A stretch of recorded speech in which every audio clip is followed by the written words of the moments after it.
What's up and welcome to another Mograph Mocast. I'm Dave. And I'm Matt, and joining us all the way from Cryptobiotica, Mr. Ross Morris. And Mograph is a supplement to our site, Mograph.com, which is a motion graphics tutorial site with tutorials, plugins, podcasts, and other Mograph stuff. And on the show, we talk about everything ranging from motion graphics to Cinema 4D, After Effects plugins, render engines, doing business, doing taxes, being a contractor, or working for the man. You can email us info@mograph.com. Let us know what you think about the show. Questions, comments, concerns, queries, grievances, show topic ideas, artist suggestions. We're on Facebook, Twitter, Instagram, YouTube, mograph.com. We definitely don't want to go to whatever this stupid site is that's spamming the chat. How is it that we Who just clicks on started? those things? We just Nobody started and we're cares. already getting spam in the chat. And man, Instagram has been bad. TikTok's been bad. These spammers, man. It's just like nobody cares about your stupid thing. Nobody cares. Nobody. Noob or expert, email us. Ask us questions. Ask us noob. Ask us expert. It doesn't matter. We'll try to answer them. Ross is here. We got an email from Graham, who has a question, and we're going to read the question. I don't know if we can answer it on the air at the moment, but maybe somebody has a suggestion. And then like maybe we could look at it and check it out for ourselves, because I have not had time to even dig into what this question was. It says, "Are you up for a question on the show?" I think it might make a good topic. That's the no, sorry. For when to use C4D and Houdini. My question is, C4D, what is the best way to get hair onto a fracture object using outside faces? I had to bake it out and do some hacks to the selections. My sub-question is, what point do you start using Houdini rather than Cinema 4D? Personally, I think it would be much easier in Houdini. I guess there's an upfront cost of learning Houdini, which would be $397. Yeah. Because if you buy the Houdini course, then you're good. That's your upfront cost, right? Absolutely. Oh, the learning time. I feel like the are you done? Or, sorry, go ahead. Well, it says, I guess it could be an interesting question for, say, Mark. At what point did he feel like Houdini was the right tool? I'm going to save this question for Thursday, because Thursday, it's this Thursday, right? I think so, yeah. Yes, Thursday we have a special, it is going to be at 8 p.m. Central, the Houdini Mark special on the new 18.5 Stop Being Afraid of Houdini edition. We're going to save that question for that. We will talk about it now, too, but he's going to have some great answers for that. Now, what were you going to say about that? I think the way that you went about it, probably baking it out and then putting the hair on it, I think that was the correct way, because I don't know, man, that seems like you start getting into some funky stuff, putting hairs on fracture objects and stuff. I don't know. Absolutely. I feel like that could be very, very intense workflow. Maybe something that Houdini would allow you to like cache certain aspects, like first cache the fractures and then be able to take the selections and do all that. I feel like that becomes some sort of a programming thing. It isn't to say that you can't do it in Cinema 4D. I think the main issue, like you said, is if you don't know Houdini at that point, I don't think the solution is, learn Houdini, right, and then figure out how to do it. You're going to have to do the path of least resistance there. Right, now, right. If the question is, should I learn Houdini? Absolutely. That's well, is it? Like, is the solution for me, if I'm having trouble with something, learn Houdini, or is it go find somebody who knows Houdini and ask them to do it? Because you could do that too. Depends on how much you're getting paid for it. Like find or not, or maybe even like hitting up the Slack and saying, hey, who knows how to do this? See if you can get some help. Because if you're not the type of person that's going to learn Houdini, it's like, okay, at that point, you're gonna have to find another way to do it, whether it's hiring someone who knows Houdini or doing it a different way in Cinema. And so making that decision whether or not you should learn Houdini or not, I think that'll be a great question for the Thursday night special. And Mark is going to bring on one of his students as well, who's been through the course, and we're going to talk about that. We're going to talk about what the changes were in the course and all of that. So make sure you check that out, and make sure that you also check out Jonathan Winbush's course, Creating the Unreal, if you want to get started in Unreal and you're a motion graphic artist. It's a perfect place. And I would also like to mention, now that we can officially announce because we've gotten far enough into the course to announce this. Caitlin is making us a course as well for launching on our site. We're super happy to partner with her on this. It's going to be on Procreate, and it is gorgeous. It looks great so far. I love what she's doing with it, and oh my gosh, I just can't wait to share. She's come up with some really fun stuff.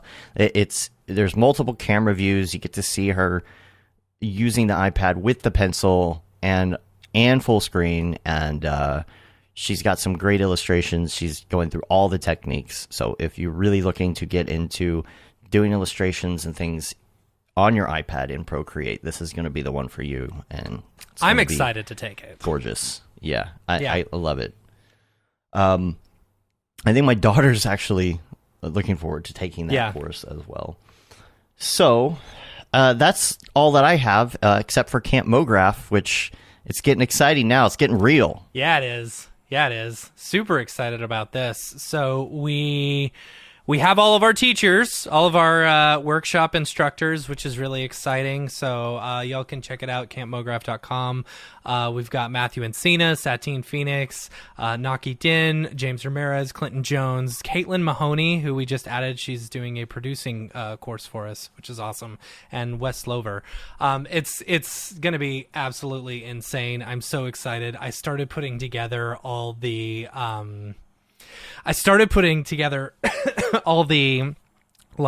cabin assignments and stuff like that, so that we kind of knew, because I had a rough estimate based on some of the things, but so tickets go on sale next Tuesday. Excuse me. Next Tuesday at noon Eastern time. So that's 9 a.m. Pacific time. So make sure you are at your computers. The good news is... Sorry, I need to take a drink.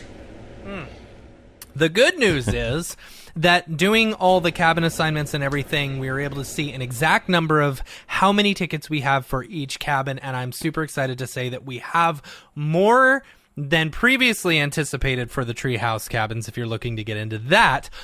But it's still limited. A lot. Yeah, it's still limited. Keep in mind, we're keeping the camp small. That's what it is. That's what it's all about, and we're super excited because it's going to keep it small and intimate, and it's going to feel awesome. So make sure you pick up your tickets June 1st.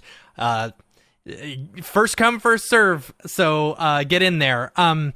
Now this is the hard part. Is we have so many friends that we'd like to just give tickets to, absolutely, or give early access to, or whatever it is, right? It's so if we did that, it'd just be all of our friends, which would be great, which would be awesome. The problem is the general public would like to be able to get a ticket as well. And here's the thing. Here's what's cool. And here's what was cool about last camp.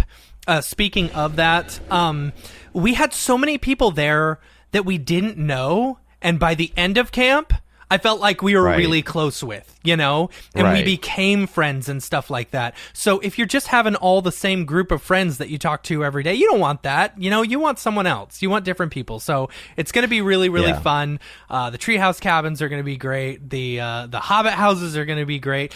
Keep in mind, everyone, when you buy a ticket, it is a community ticket. So you are sharing a cabin with multiple people, but you'll have your own little bunk space area with the divider and everything. So don't worry about. You don't have to choose whether or not you're not forced to sleep on a top bunk or a bottom bunk.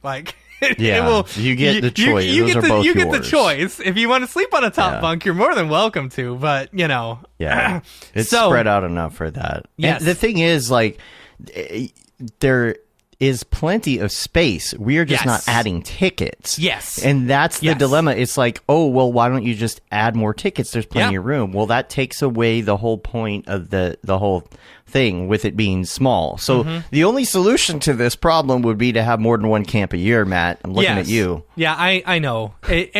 We got to see how this camp goes. You don't have anything going on, right? Yeah, I mean, just do a couple more camps. Okay. No big deal. Well, if this one's successful, we'll look at it, But we want to.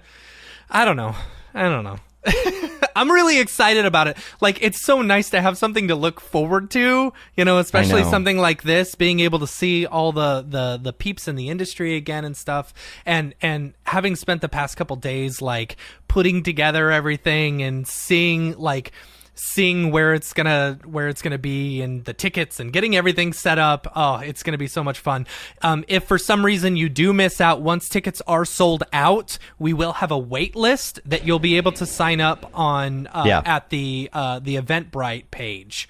So make sure to do that. If you want reminders, subscribe at campmograph.com. Also, one other thing I was going to say. So I had this idea.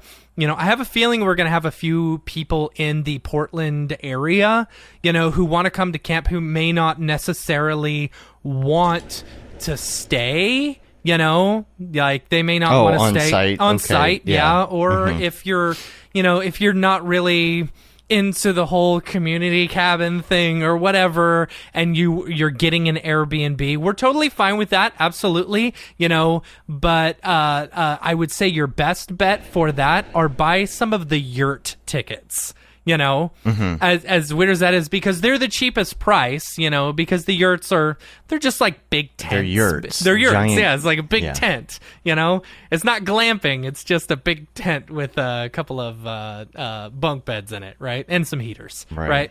But if you're planning on staying off site or whatever, buy yourself a yurt ticket, you know. Then you can still show up for all the festivities. You don't have to, you know, you're not tied to actually staying on camp if you don't want. But yeah, and it'll save you a little bit of money. So, I did the math the other day. Okay. All right.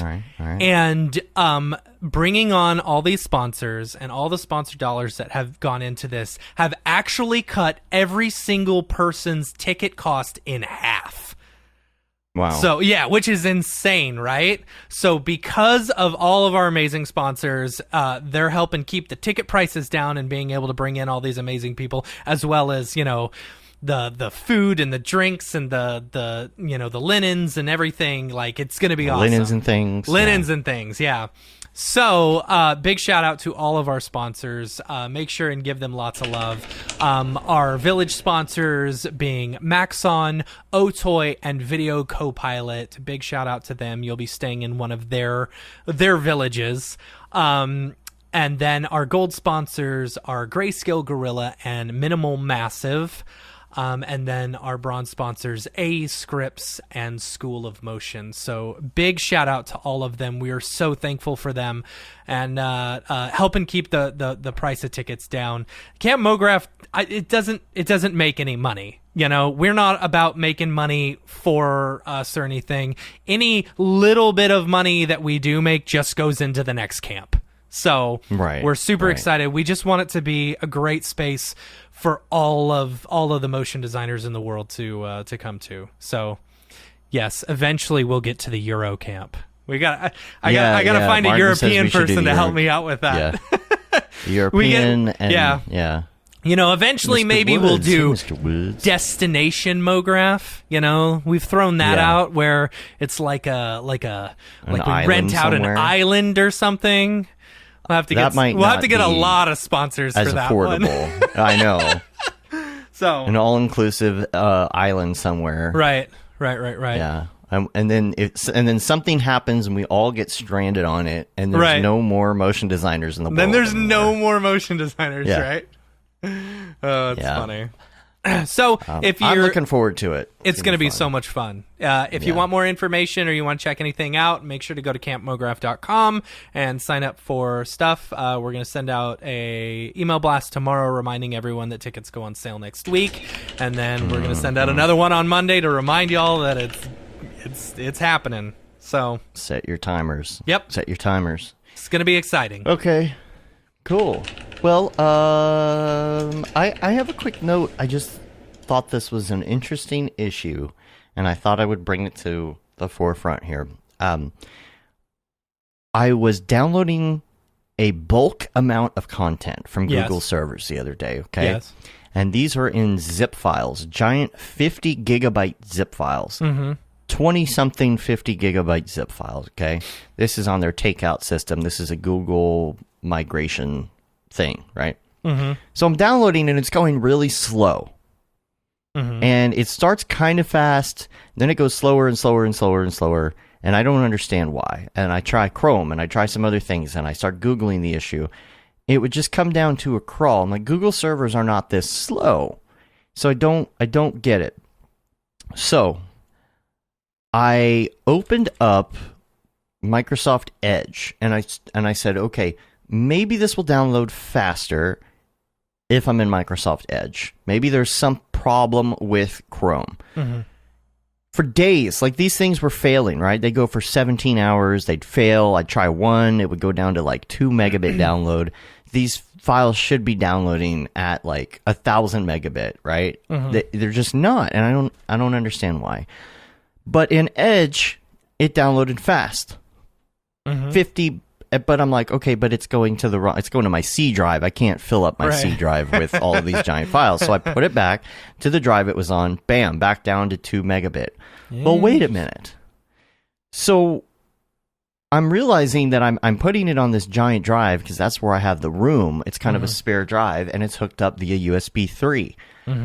Even so, what I'm realizing is the speed of the internet coming from Google servers is faster than the write speed of the drive through that USB, to the point where it was saying it was downloading slow because it couldn't write the file onto the drive fast enough. Interesting.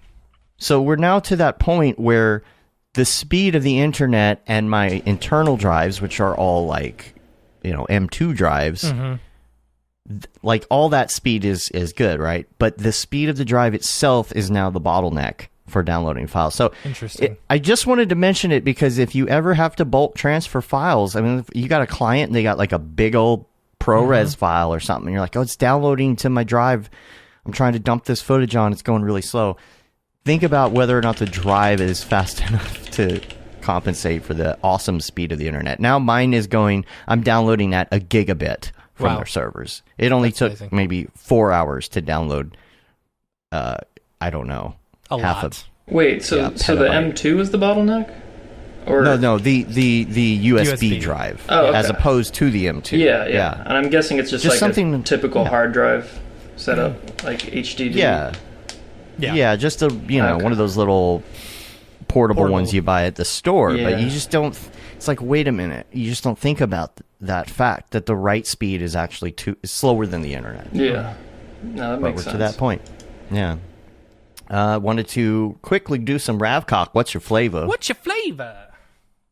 And talk about some Octane things real quick. First of all, Beeple has now, this is in Variety. This is a Variety exclusive.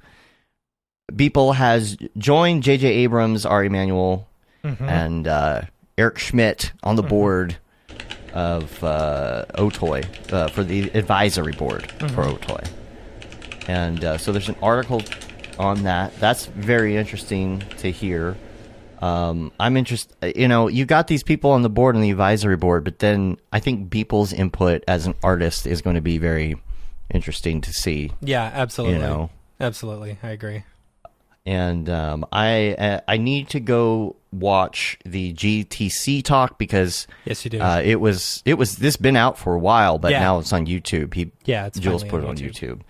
And I want to go check that out. Octane 2021.1 is now out as well. Yeah, that's awesome. Like, I was reading through the features and everything. You can finally do light linking with volumetrics, which is a huge thing. There's a bunch of different gradient types as well, which is cool. There's so much more. I can't remember off the top of my head, but I was going through and reading, and it's like, oh, that's cool. You've got geometry clipping.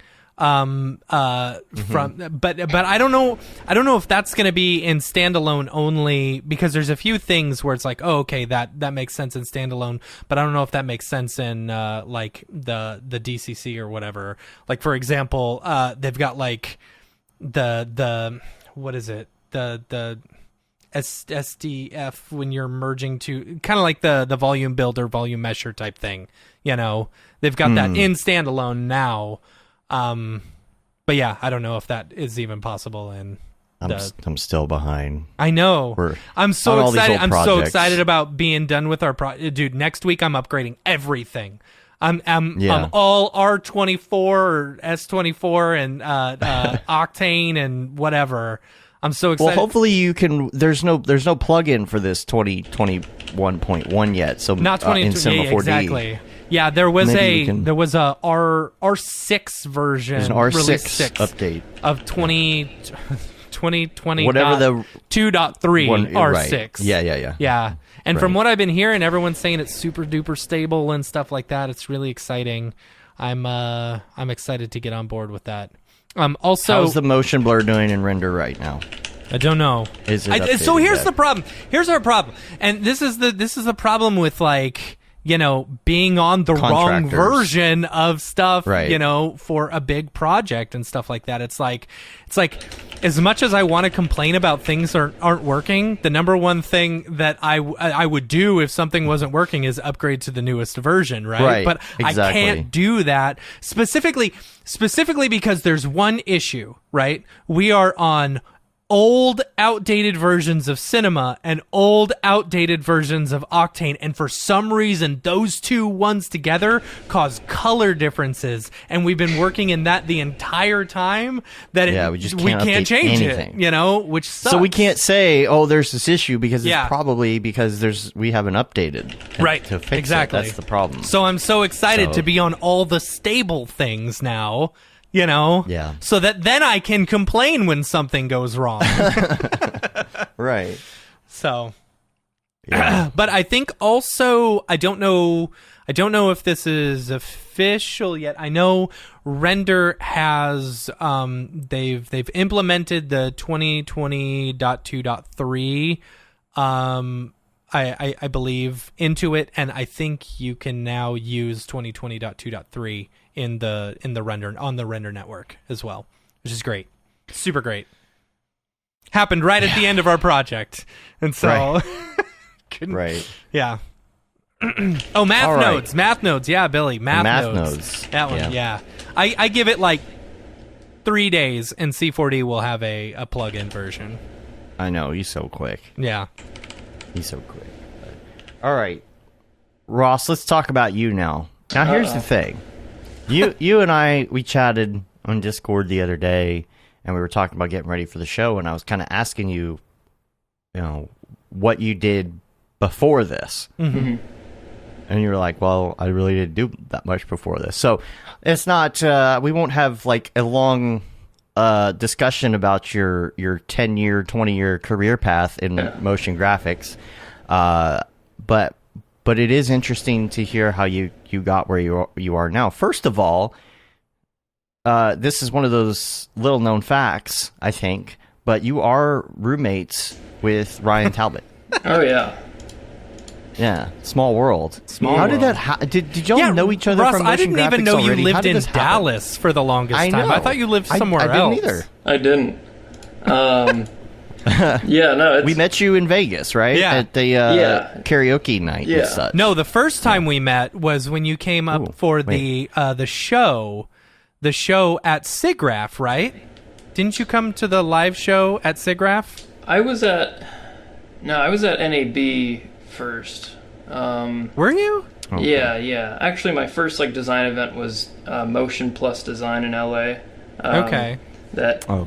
David Ariev kind of coaxed me into coming to. I was like, oh, that was cool. What's this NAB thing? And so then that was the second one, and was obviously way bigger. And I think that's where I met a lot of people for the first time who, prior to that, I'd only watched their tutorials. And so that was cool. And then I was at SIGGRAPH that same year. Okay.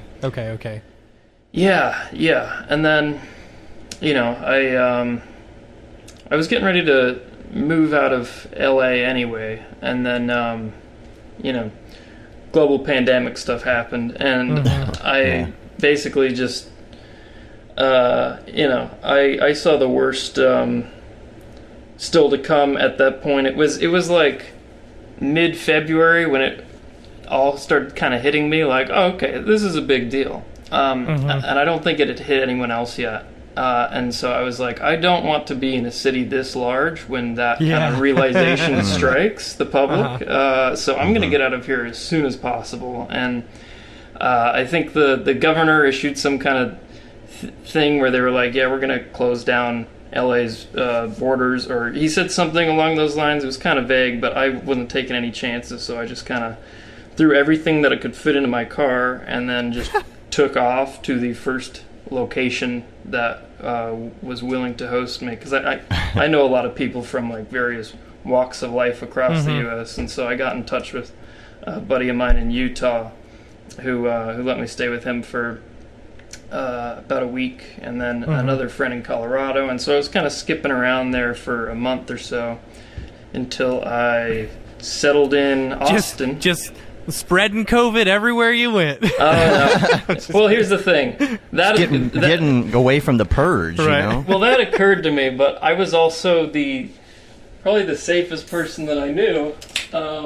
And as evidence, I have a CBRN special forces mask here that is like rated for to stop any biological threats, a third the size of actual COVID particles and nuclear fallout and a bunch of things. I was like walking around in that before people realized it was That's funny. what was coming, and they geez. they thought it was like a joke or something, but I'm like, no, this is serious.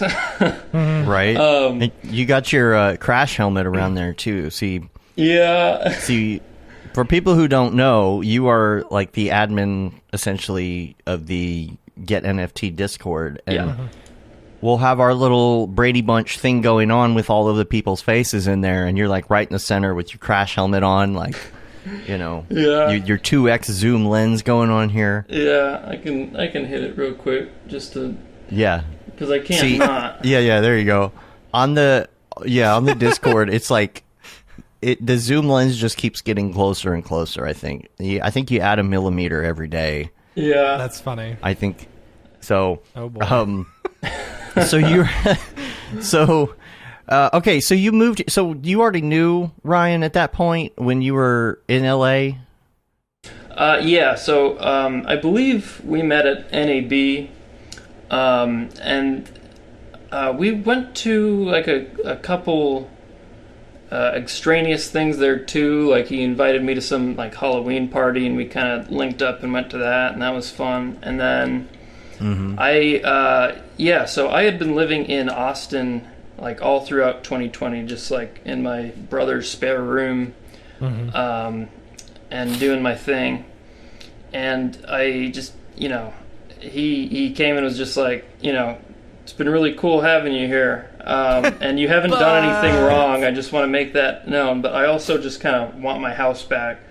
And which was very understandable. So I was like, okay, sure, I'll start looking. And then, like only a few days later, I think I was browsing Instagram and I saw Ryan made a post talking about like, hey, I'm looking for a roommate, yada yada. And I was like, oh, well, that would be perfect. We could do like a render house, like they do those gaming houses where they just have like on Silicon Valley. Yeah. So, and so I was like, yeah, this seems fine, I wouldn't need to move that far either. It's like a 3 or 4 hour drive. And so this kind of seems ideal. I went and checked it out, and it all ended up working out. And then it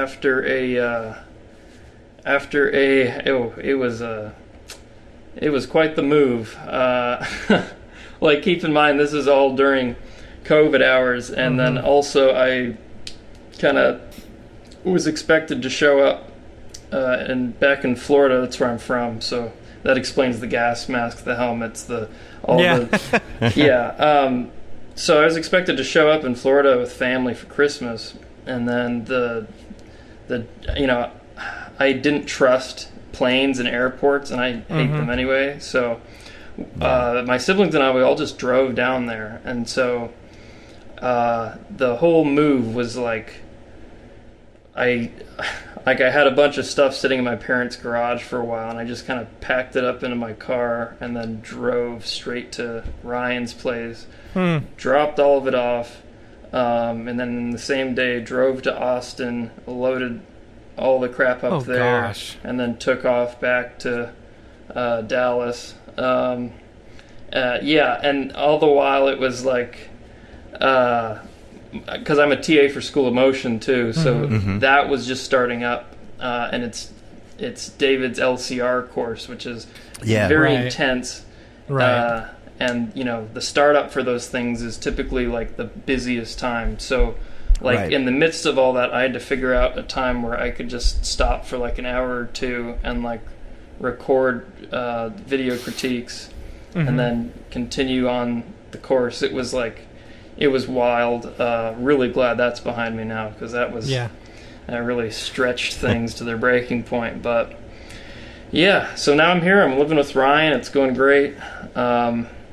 And that's kind of where the story begins here, I guess, in January of 2021. What were you doing before motion design? Well, that was the whole reason I brought that up, is because that was my question on our call the other day. And I was like, what were you doing before motion design? He's like, well, nothing. I'm 26. Like I was at I was in high school, and then I went to like my first college where I just kind of floated around without a major and met some really great friends that I'm still close with today. And then I kind of realized, like, okay, I can't just keep hanging out at a college and not really going down a track. So I guess I'll do design. And I wasn't really sure what I wanted to do for design. And so I went to Full Sail, and they have like a digital art and design program, and that's basically like a 20-month like crash course in a bunch of different things. And so I figured that was a good opportunity to like kind of survey and see what I fit in with the most. What do they cover? Is it like print and 3D, or is there so like much composition, film? Not so much print. There's like graphic design, there's photography, Photoshop, Illustrator stuff, videography,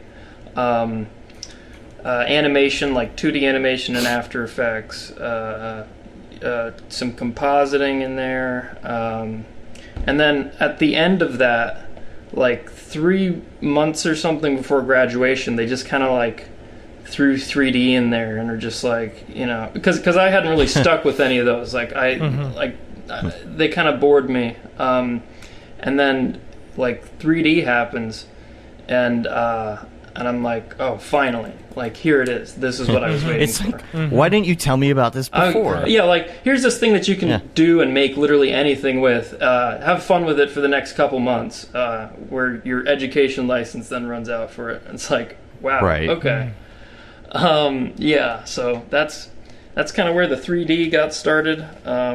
Those friends that I met at my first college helped me get into like computer building, and I had like built a gaming computer at that point, and so it was just a logical course of action to get Cinema 4D for that computer and Octane subscription, and that's kind of where it got started with David Aryev's free tutorials that he put on the iDesign channel, and kind of took off from there.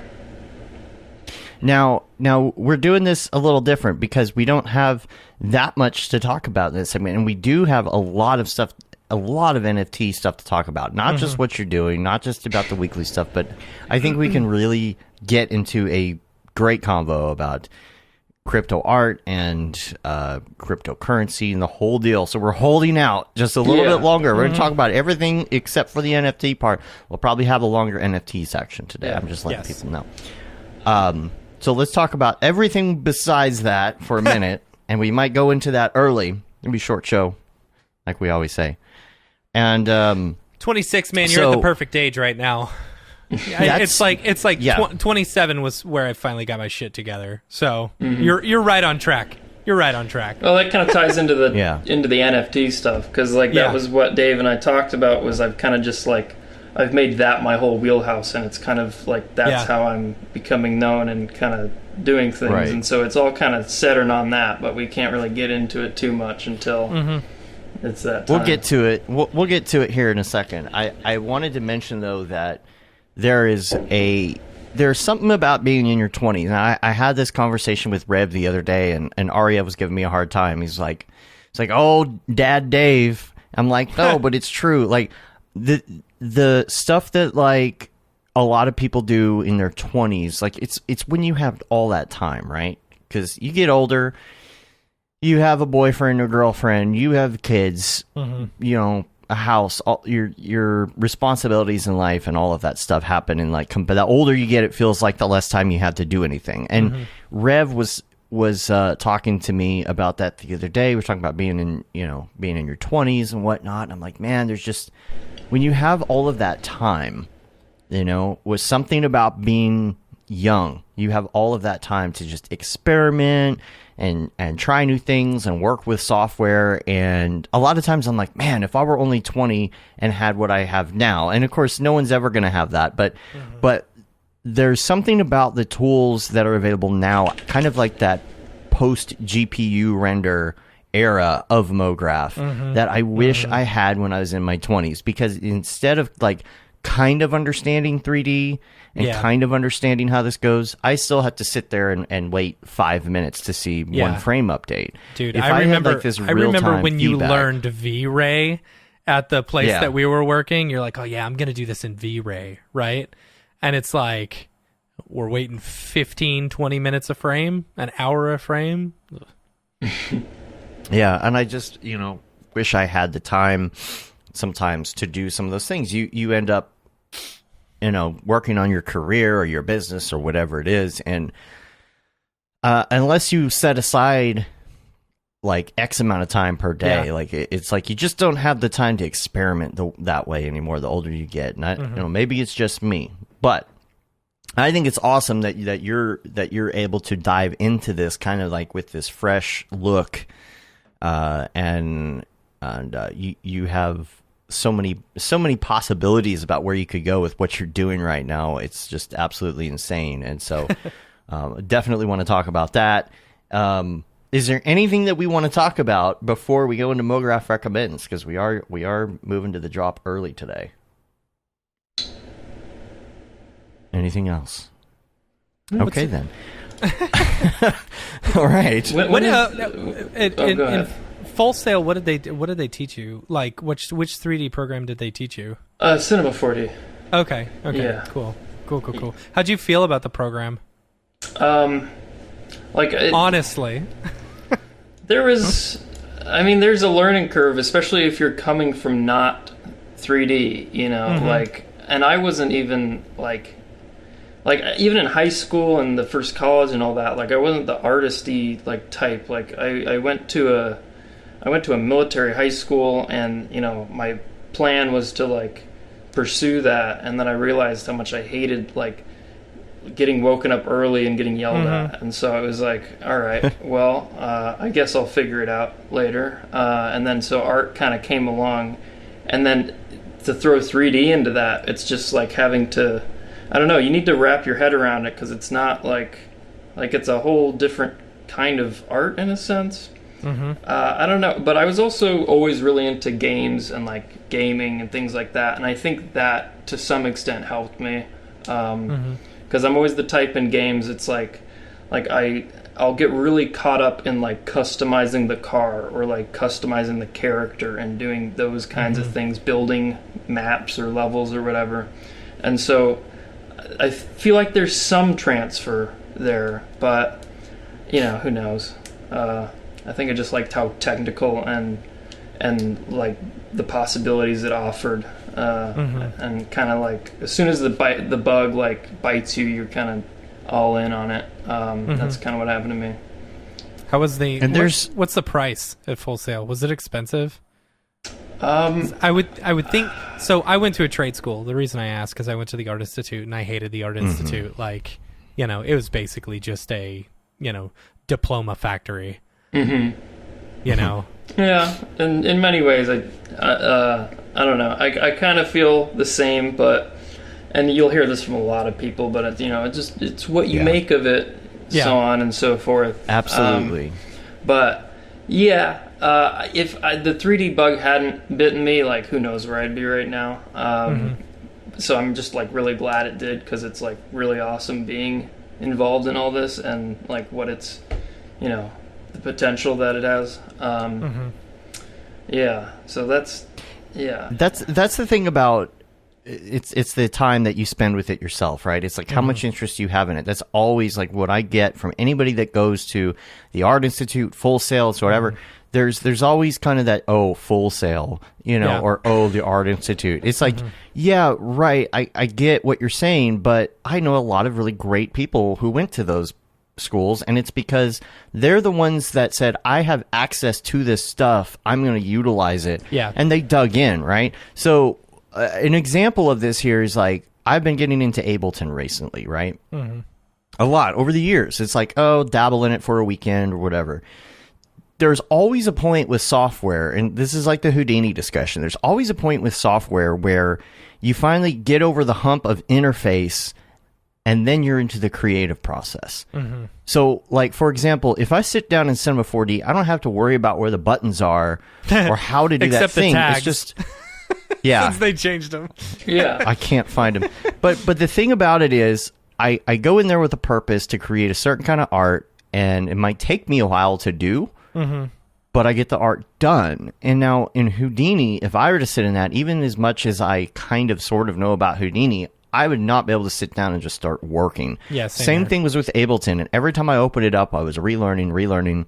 But I've been watching a lot of TikToks and learning a lot more about Ableton, and I've been jumping into it a lot more. This is where it comes back to that time thing, right? I usually don't have nights or weekends to do this stuff. I'm either working on a project in cinema, or there's weekend stuff to do, there's kid stuff, there's something we have to go do, a house project, whatever it is. That's the whole thing, right? You get older, it's not a bad thing, but you just most people tend to have less time at that point.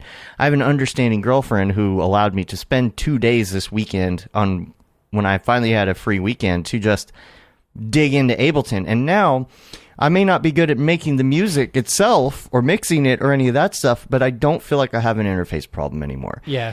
All that to say, when you really have like those moments with a piece of software where like time disappears, I feel like that's when you make this headway. And Ross, you and I were talking on Discord one night, and I feel like you've had these epiphany moments as well. But you are so dedicated. You're kind of in that spot where like your sleep patterns are all over the place because you're digging in. You're doing these crazy things. So, what is your sleep like right now? How does that work? I don't know if it works or not yet. We'll find out in a few months, maybe. My sleep schedule's just always been crazy and bad, and I often just, I don't know, I kind of feel like I'm on a different schedule entirely, where, I at this point I'm staying, like my waking hours, that's how I have to measure it, is like rather than days, is in more like waking hours. And so those can be anywhere from 24 to 48. And then I only sleep until I physically collapse from exhaustion. And then I wake up and do it all over again. That's extremely not healthy for you. Oh, I'm sure it's probably not. Nobody said it was healthy. Yeah, that's not really a concern right now. Maybe soon. Like I don't want it to get too bad, but I don't know. It's also just it's all I know how to do right now, and so it's just like what I'm doing. You're on the fireman schedule. Kinda. Yeah. We're basically. But that's the thing. When it's fun, it's like it doesn't matter, right? Yeah. Like if you're so into it that you're working for days without stopping, you must be really enjoying it in the long term, right? Yeah. Well, and as bad or as unhealthy as it is, it's kind of like I've almost begun utilizing this as a tool to enter certain fluid mind states, I would say, that are like fever dreams and such. Yeah, like when you stay up past a certain point, you enter this creativity. You enter this delusional mania where you can't actually like you have ideas. I don't drink or do drugs, but man, have y'all ever stayed up like 48 hours and then looked at the back of a $20 bill? Yeah, literally though. It's like a stream of weird otherworldly like inspiration and like conceptual stuff that just like pours into your head, but you're too like out of it to like act on any of it. And so what I just did is I just write down like really rough notes of these things, like enough to give me like a grasp of the thought, so it doesn't just like escape me entirely. And then when I wake up and I'm feeling more sane, I'll just go back through those like rough notes of a madman, and I'll just like write them out in more description and more detail and actually make them work. Because at the time I come up with them, like I know they'll work. I just like I don't like it's an intuitive thing. Like I won't know how. I'll just be like, this could be effective. This will work in some way. And then the next morning, that's for Morning Ross to figure out. Yeah, it is. They're two different people. It's a gradient of insanity that just starts higher and higher and higher, and then all over again. There's the 3 a.m. person that's burnt out but in the zone state, and then there's the morning state. The don't bug me because I haven't had coffee state. Yeah, it's a sawtooth pattern. Yeah. It's either or. There is no middle. That's for sure. But it's great though, right? Like it's a great feeling when you really feel like you've like. Are you drinking a beer? I just put two and two together. It's Topo Chico. Topo Chico. Oh, okay. Mineral water. Because I was gonna say for you, it could be 10 p.m. at this point. We have no idea. It could be Miller time. It's really weird because I don't like consider. I don't know. I don't consider myself someone really influenced or run by emotions, but at the same time, that's the only thing that's able to like section off and compartmentalize my day. Is I'm feeling like it's time for this. Like it feels like 5 p.m. to me right now. And so it is. It's 5 o'clock somewhere. Yeah, and so that's just that's kind of how long do you normally sleep whenever you do? Oh, like a rock. Like you can't. No, how wake long? Me up.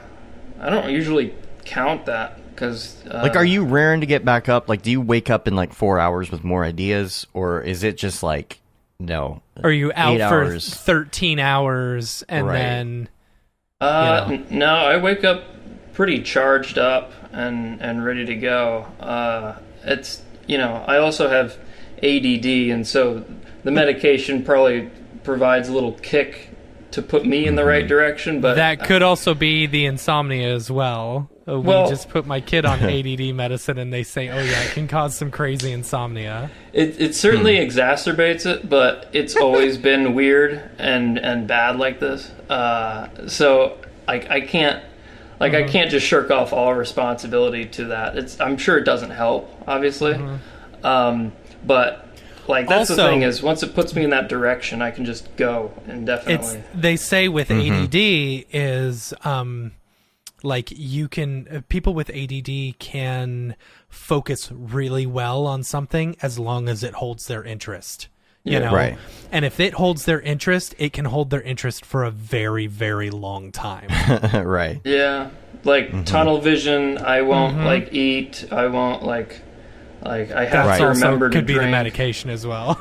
That's definitely a big part of it. But I've also just always been terrible about eating. That's also just a natural thing because I just get zoomed in on something and I can't see anything else happening, and it's just like that. It's a good feeling though. Like I know people do this for long periods and whatnot, and that part of it is probably unhealthy, but you get in that zone and it just feels so good because I am not ADD, but I definitely feel like I have traits sometimes, and some days there is nothing that I latch onto. Some days I just cannot.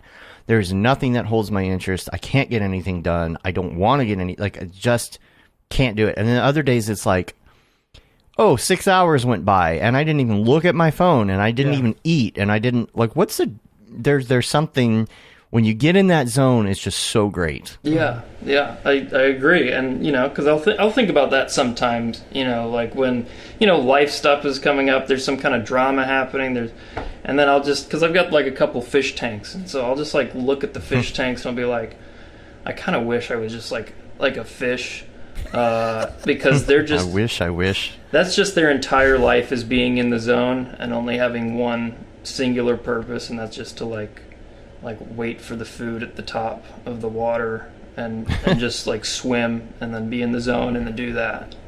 Like, that's, I don't know. I think that focused like energy channeling like state. A cat.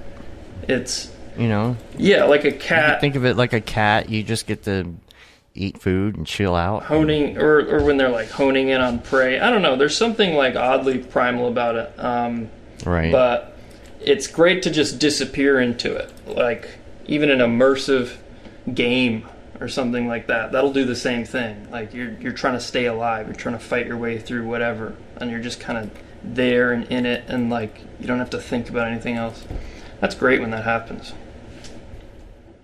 Well, we're obviously doing things out of order today, so it's like my sleep. We're gonna come back to that and hit a bunch of NFT stuff. But we'd like to do a little segment called Mograph Recommends, where we ask you some of your favorites, and I think it's a very good indicator of what drives you sometimes. And the answers to these can be either an all-time favorite or something recent that you enjoy. But we're going to start out with your favorite movie. Okay. Is it Hackers? It's Hackers, isn't it? No, I think that's before my time even. I got really into way to make me feel old. Yeah. You got this Hacker Man vibe going, though. Yeah, it's the camera and the visuals. Yeah. I got really into the like Jason Bourne movies at 13. Like too much. So that would have to be it. I was like, I need to be Jason Bourne. Like, the purpose of the movies totally eluded me, that, he regretted this decision. These people, they made him do these things and brainwash. I'll be right back. Like, I was just like, Jason Bourne's really cool. I want to do that. So, all right.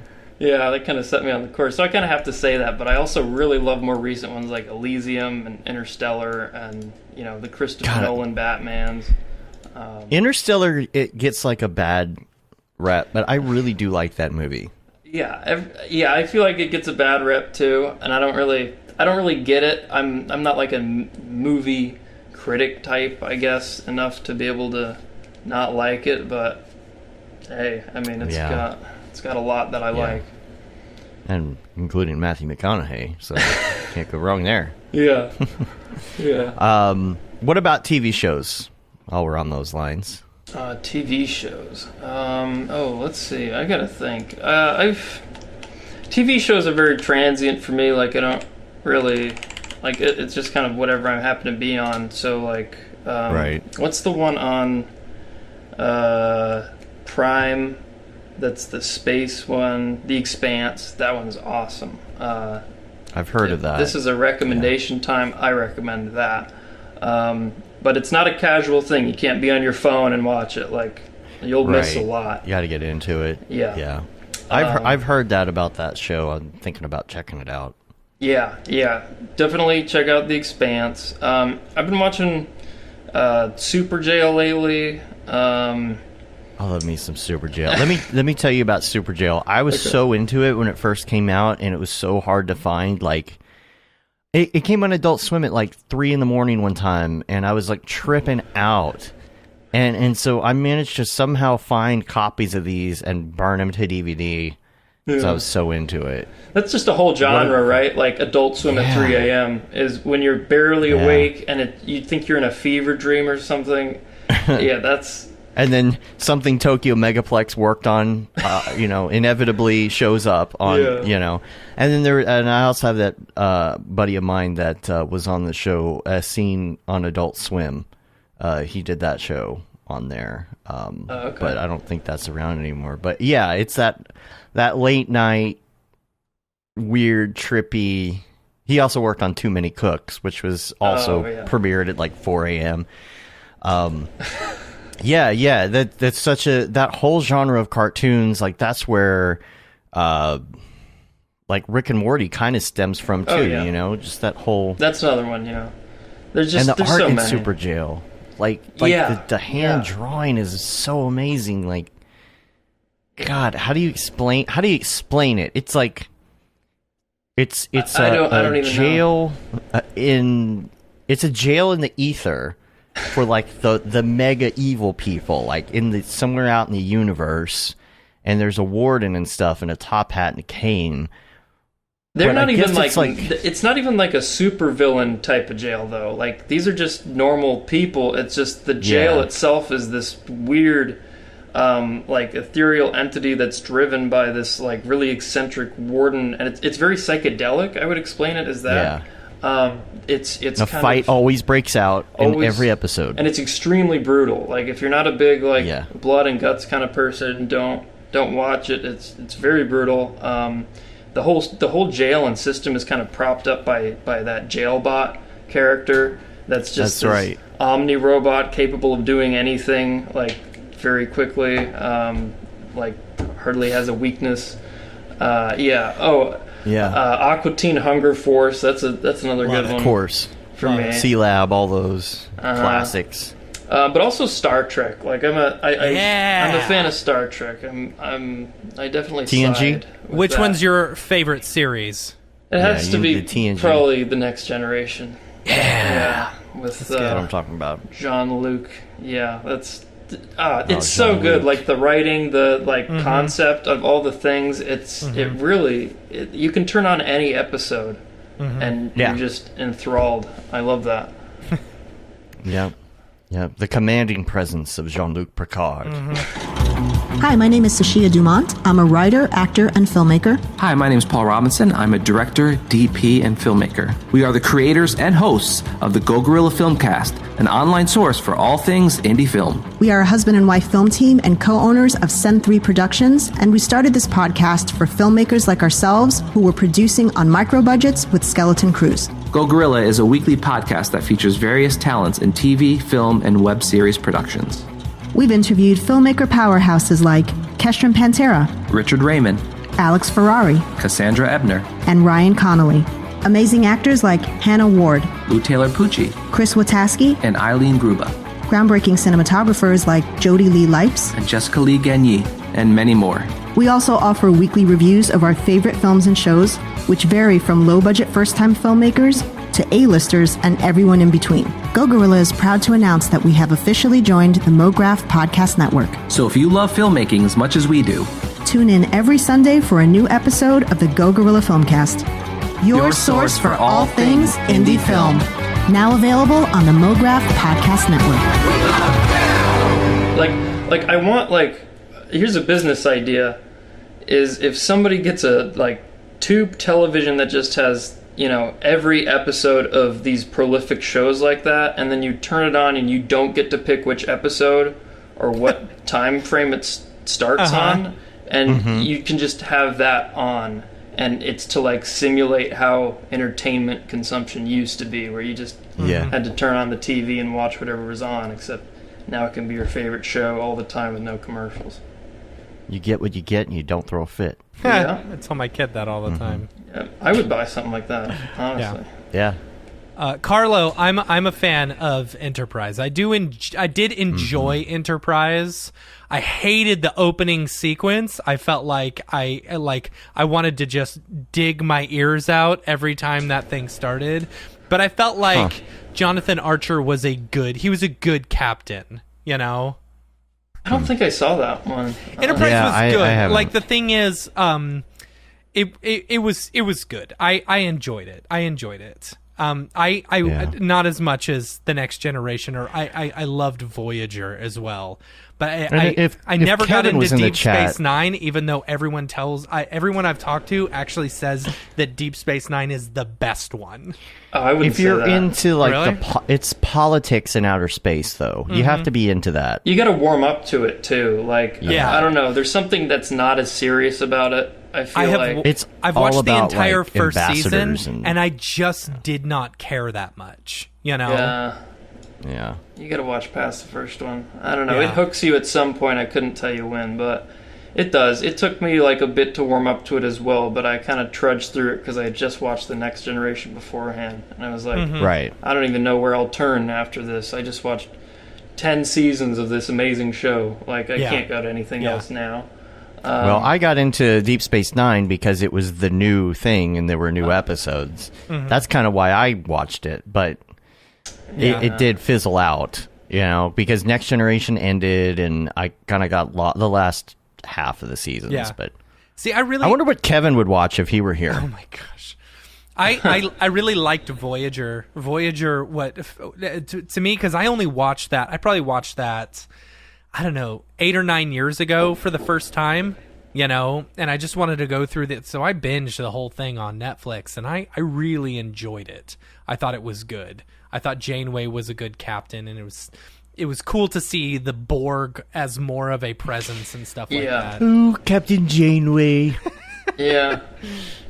So okay, so we know what kind of drives your hacker man experience now from your movie and TV influences. Now when you are being elite hacker and you're 1337ing people on I don't know where I'm going with that. What do you listen to when you're hacking into the Matrix? It's a weird question for me to answer because it's. I mean, there's some System of a Down in there, I'm assuming, right? There's some, but not like regularly. It comes out on karaoke nights. And that's about it. But typically, I dislike anything with lyrics. I typically can't stand lyrics because I don't know. I don't like other people in my head when I'm in that zone. It has to be like I don't know. Lyrics get caught up with it because then it's the artist singing their thoughts and me going like, well, that's stupid. Like, what? Like, are you not listening to like feel things? I don't want to feel things while house I'm working. techno music, like driving beats? No, because I don't like that either. And so I it's very weird. I don't know what I'm looking for. Okay, so in a movie, like any movie where the villain is introduced and there's that like song plays and it's usually like a deeper like kind of drone, it's very dark. That's typically what I'm after, is like villain introduction music or like Last Stand, give me your handgun and go on without me type music. I like that too. That's like, because you're building the empire. that's epic. Yeah. Kinda. Yeah. I'll like Aphex Twin. I'm a huge fan of. Yeah. Like any of his aliases. Come to Daddy. Old 12. Not really that one as much because lyrics. Now I'm thinking about Come to Daddy. I don't like that as much. Lorne. I don't know if you've heard of Lorne. I know the name. LORN, electronic artist, IDM, a lot of IDM. Boards. So you don't get off the call and then like the lights start flashing and like the whole rave thing happens and you're like typing on your clickety clack keyboard really loud and driving like the lights don't just like clack and the bass line doesn't hit.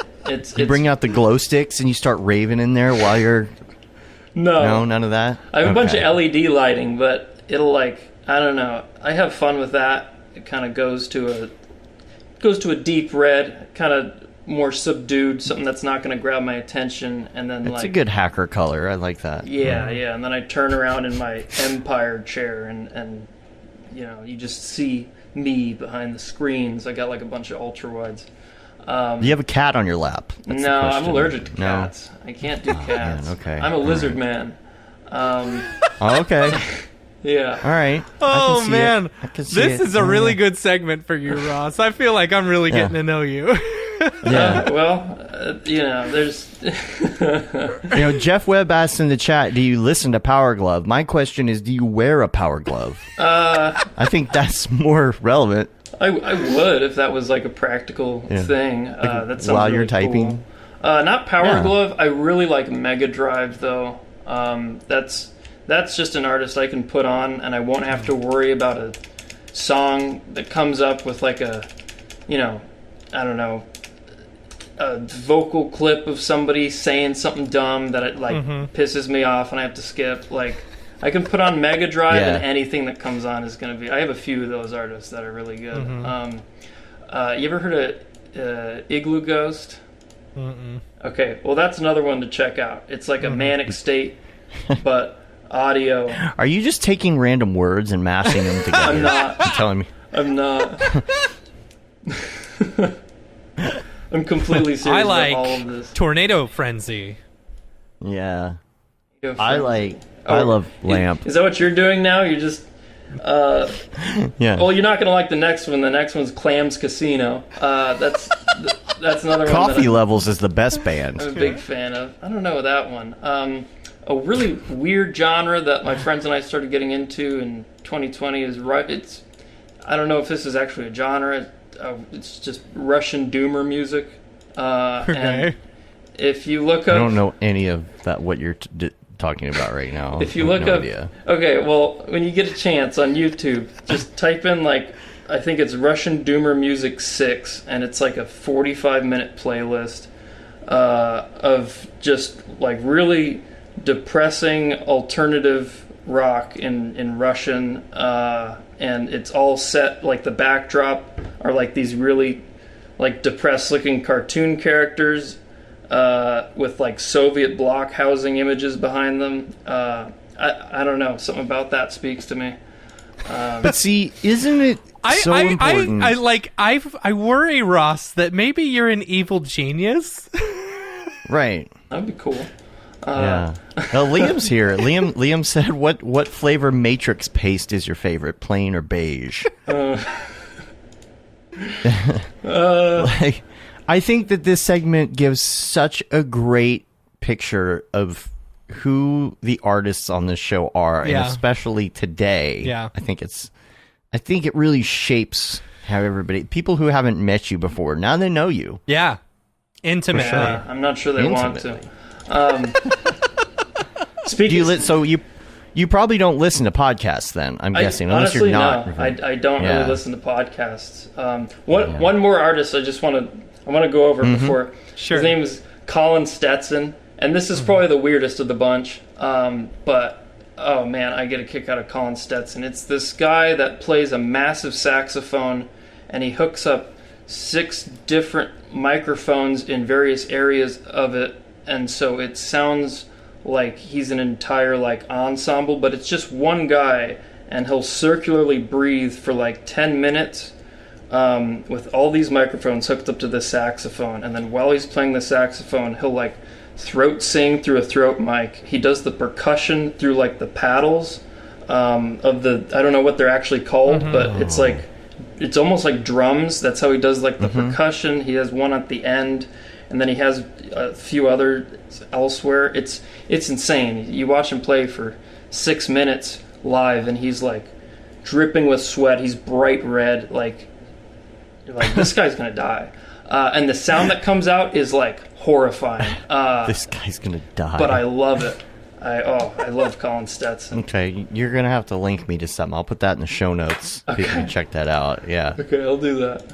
Plugin besides Render Engine, what is your favorite plugin? What do you like to use? What's your go-to? Jeez, besides Render Engine, this feels like a cop-out answer, but anything that Merc guy makes. Yeah. Amazing. It's not a cop-out. I hope he's doing okay. I haven't heard a lot out of him. That dude lately. I hope he's all right. Yeah. Okay, Ross, going back to the music thing, is there any band with lyrics that you do like? Yeah, there when you're not in front of the computer. There are exceptions. I like vocals as an instrument in and of itself, but not not actually to convey an idea. I don't like that. I like let's see. I've been into Portishead since like Portishead since I was in like 7th grade. Portishead's good. Their System of a Down, obviously. Like, right. I could never give that up. Crystal Castles, but like I said, their lyrics are kind of more like an instrument where it's really distorted shrieking or something like that, where I can't understand it, so it passes the test. What about Sigur Rós? No, I haven't really listened. You should check them out specifically because they're an Icelandic band, so you wouldn't understand any of the lyrics. Okay. You know? Oh, okay. I see. Yeah, that's always an option because Yeah. with the Russian stuff I was mentioning, it's like I can't understand the lyrics. I can just tell they're really sad about something, but I can't know what they're saying. Yeah. You should check out Sigur Rós. Sigur Rós is good. Gustav says Merc's been MIA. Yeah. And he was gone for a while because he got in like an accident, but Yeah. how about And then he lately? came back. And then he came back. Now I haven't seen any more of him. I'm not really sure what's happening. Yeah, I don't know. Is okay. his firmware not been updated? Is that the problem? Because he is AI. He is AI. But all right, let's see. What is your muscle memory go-to app on your phone? Are you an Android person? No, iPhone. I tried Okay. Android. iPhone person. Okay. I liked Android because I could like customize the app, like appearances and colors and things like that. Because I want, I don't want my phone to feel like another phone. Like it's got to feel like a hacker interface or something. Of course it does. But I'm on iPhone because it kind of works. So what's your go-to Hackerman app then? Like your muscle memory Hackerman app? I gotta think. How does one hack from the phone? Typically, I'll go to Signal, and that's like a messaging app. I've got group chats on there with my friends, and I'll I'll stop by, see what they're up to. They're really into crypto stuff, and so I'll see hey, what do you think about number? Number's bigger today, and they're like, number is bigger today. Yeah, that's kind of the go-to. If I'm on my phone, it's typically like I'm away from the computer, and so I'll open MetaMask and just see how big the number is. Various other wallet things like that. I have a bunch of like art stuff on here, actually. There's a lot of cool art apps for the phone that I think kind of get slept on, but you can do some interesting things with them, like my profile or my portrait that I gave you for the show was like I used this app called Bellis 3D, and I believe it's free. Oh, you've heard of it? Okay. Yeah. I scanned Beeple's face with it. Oh, did you? Yeah. So so it works. I just scanned my face with that and threw that into 3D, and that's how I made that. Yeah.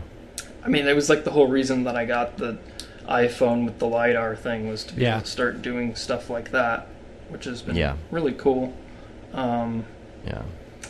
That's...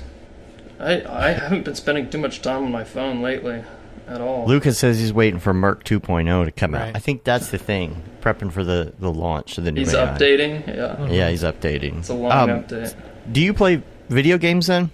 Oh, yeah. Or do you not have time for that?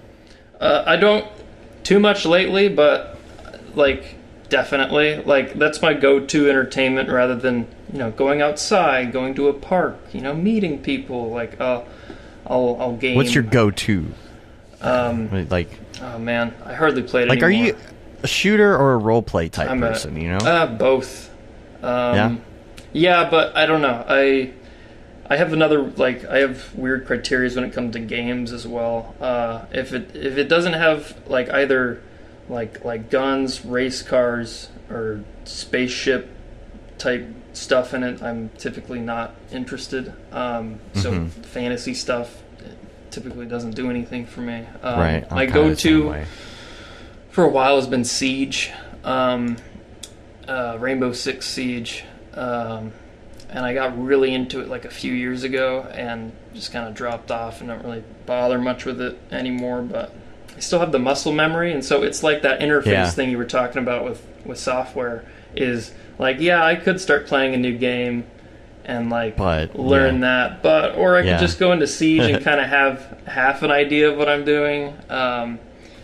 Yeah, and it's got a very steep learning curve too, and so it's kind of just like, well, I'm already here. I might as well just open this up. I've been playing a lot of Horizon Zero Dawn lately, though. I've heard good things about that one. Yeah. It's very cool. Yeah. Jump on Halo 5 with us, man. Mm-hmm. Honestly, it never got into Halo. I didn't either until I met Dave, and he's Do you like, play on "Oh, PC? you have to play Halo." No, you can't play it on PC yet.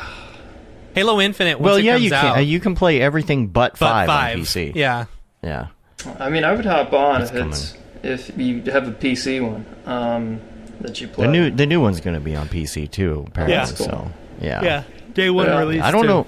And they're going to be like interconnected, which I think is really weird. Like you're going to be connecting the PC shooter people with like the people using controllers, and there's a big difference there. That's what happens with Fortnite and all these other ones. I know. Now. I know. But for Halo, like everybody's like, you could only be as good as a controller, right? When you're using the controller and you're playing people who have a precision mouse on their computer, there's going to be a big difference there. Always. But hey, I got a question for you, Mr. Hacker Man. What is your favorite life hack?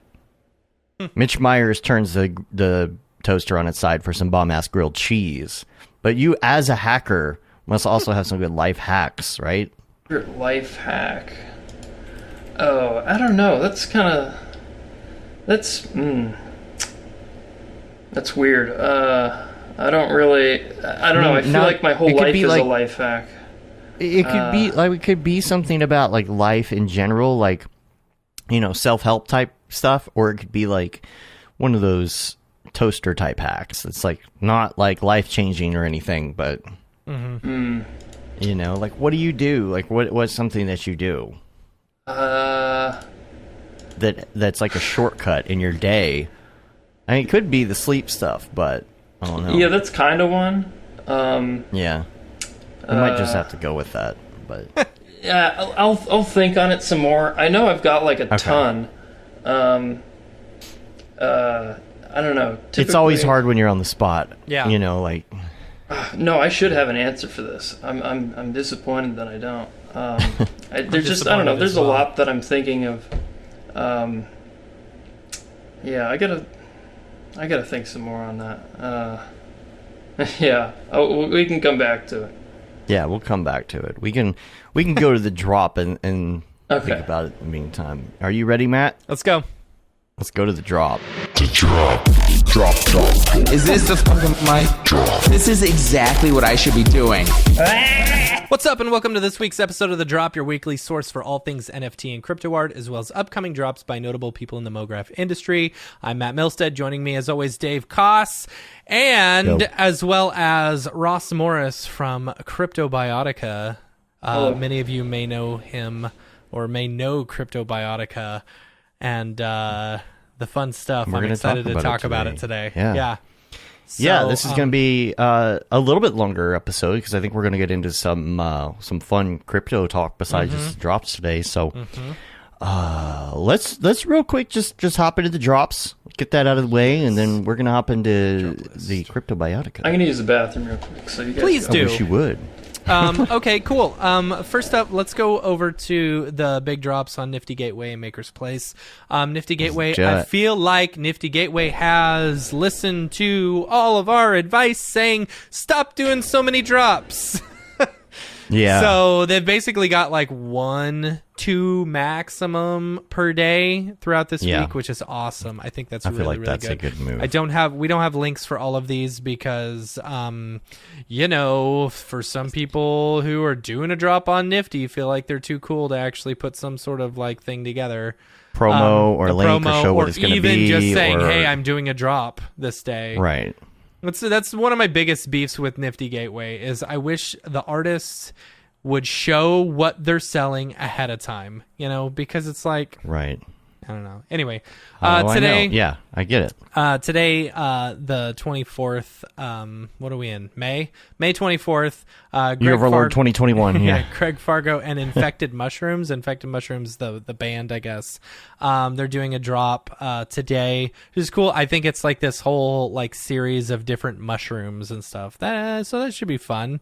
That's at 1:30. So that apparently started an hour ago.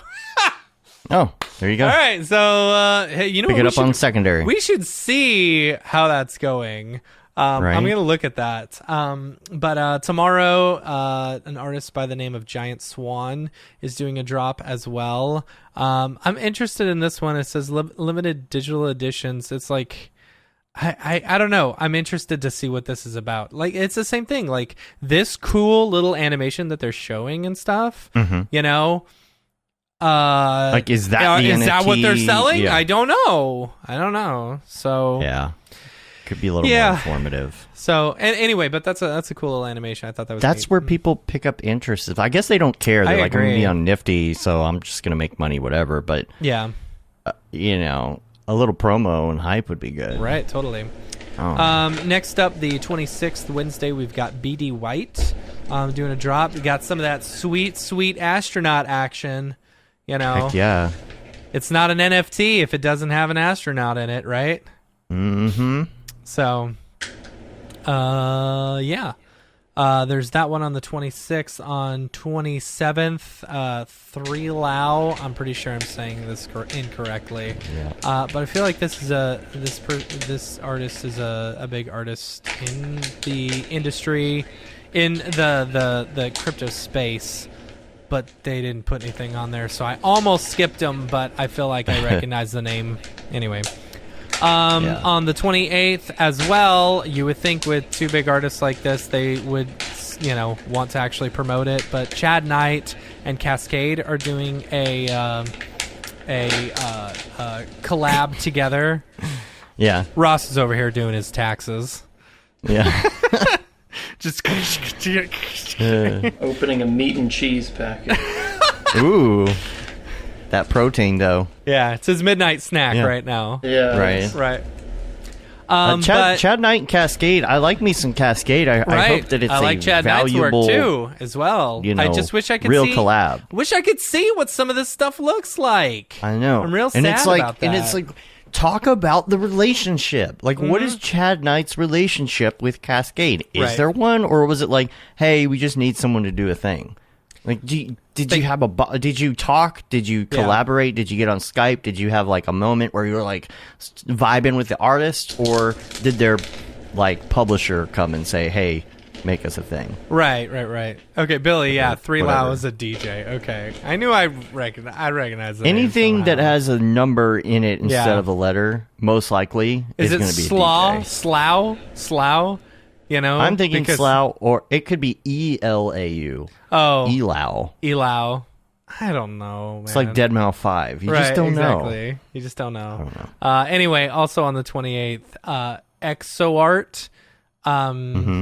Or is it Hugs and Kisses art? I don't know.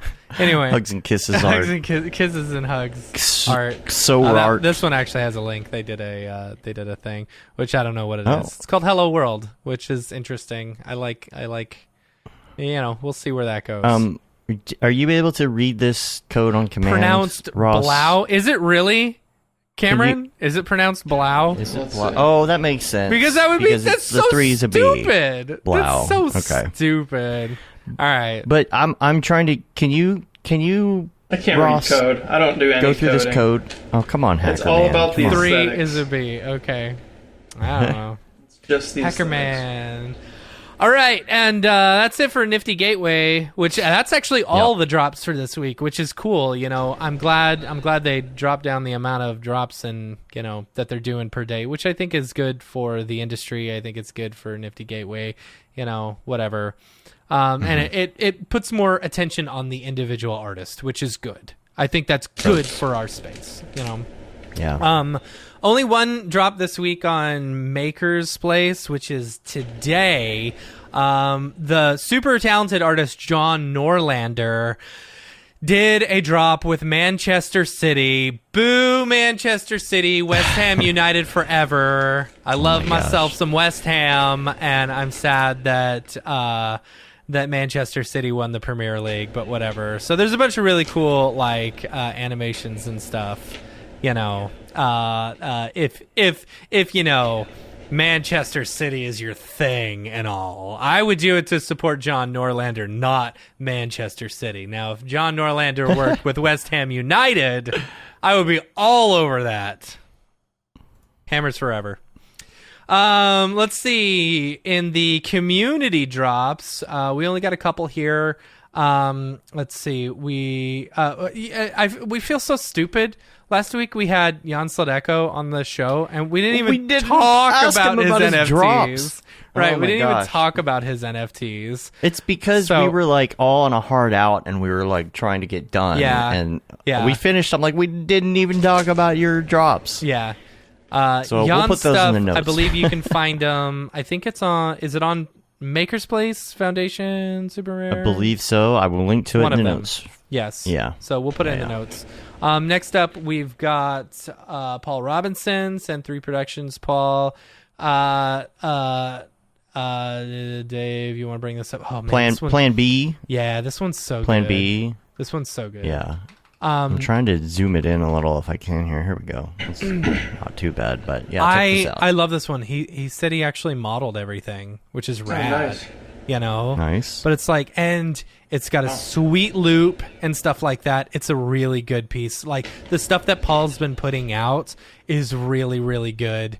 And, Paul, you're underutilized at, you know, the WWE. They need to do more cool stuff. You need to do more cool stuff for them. Anyway. There you go.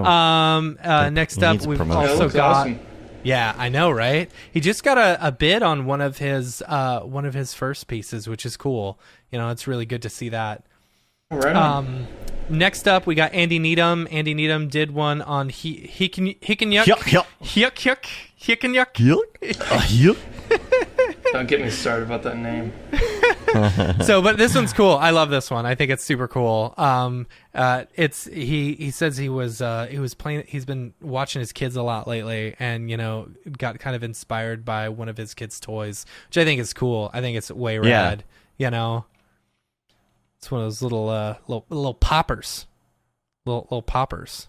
Yeah, pretty cool. Right. I really like the index of refraction that he used inside of there too. Really does it for me. Nice. It's actually really cool. Like, look at how the light affects in the back of it. Like, I like that. That's pretty dope. Well, I think there's one half is the red thing, and then the other half is like a mirror on the backside, right? Yeah, something. Like it's that. Interesting looking.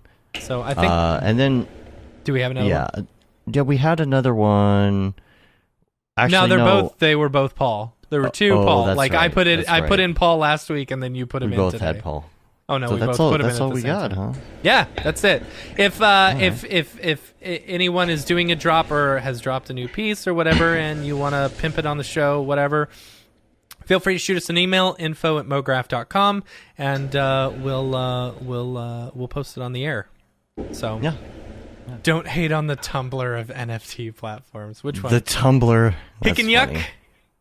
Yuck? I mean, When Goofy wants to Right. do his NFTs, he picks a Yuck. Yuck?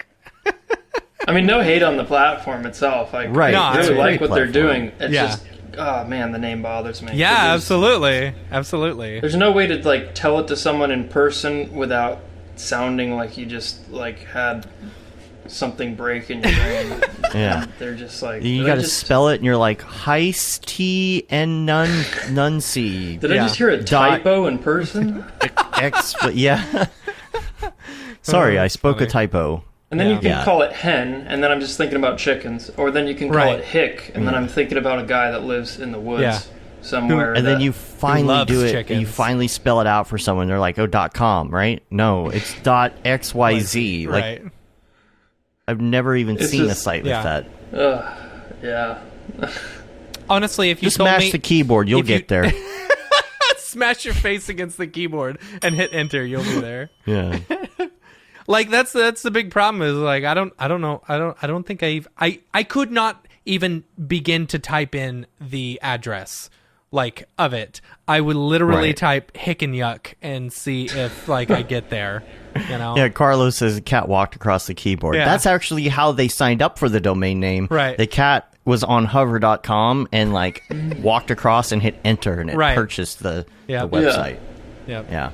Now apparently it's Latin. We know. Yeah, that's what I hear. It's stupid. you know. Okay, it's just stupid. It's dumb. It's Latin for not understandable. I don't know. It's Latin for obscure. unintelligible. Yeah. All right. Let's talk about Cryptobiotica. Finally. Let's talk. Oh, sure.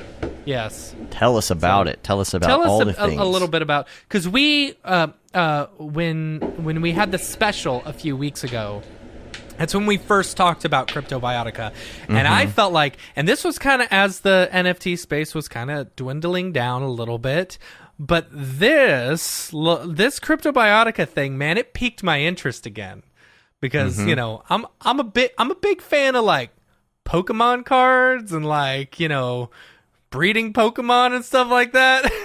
This is just such a great example of using the blockchain instead of just, oh, here's an NFT. This is a whole nother level. And so explain to us from the beginning, what for somebody who has not heard of this before. That's the thing. Somebody's just watching this and they're like, what is this site? Yeah. Okay.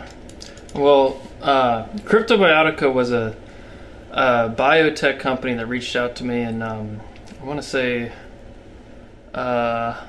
like late February, and you know they had this really remarkable discovery that they'd made that I didn't like believe at first, and it took a lot of like spelling out, and then, you know, the next question was like what do you, okay, why are you contacting me, what do you want me to do? And so to spell it out, they basically they're using some kind of algorithm, some kind of engine that interprets like digital information as if it were physical information. And so, like, you know, that essentially allows them to take digital information and view it as though it was, you know, the same way that we view our own world. And like that was pretty mind-blowing enough to me.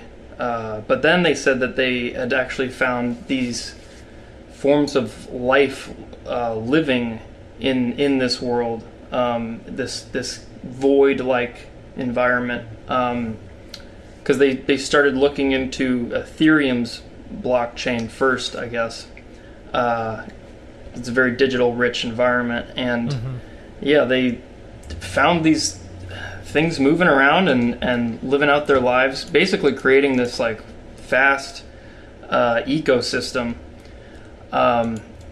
you know, within the blockchain that people are using continuously, and actually feeding off of like energy discharge from that blockchain, which was really interesting, especially when they started drawing parallels for me between like ocean life and things like that, and how, you know, the basis of the oceanic ecosystem is formed by these like autotrophic unicellular organisms that just kind of convert sunlight into their own food source, and they in turn feed larger organisms, and so on and so forth.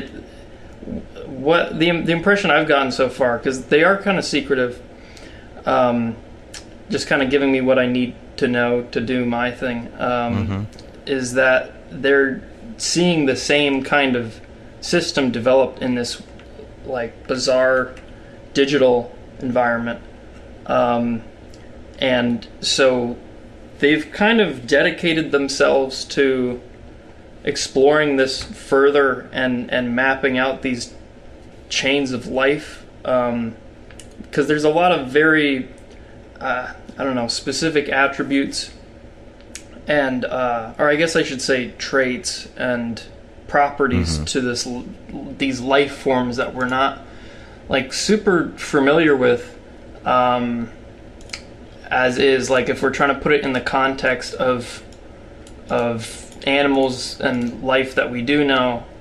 It's something else that I don't think has ever been seen before or discovered.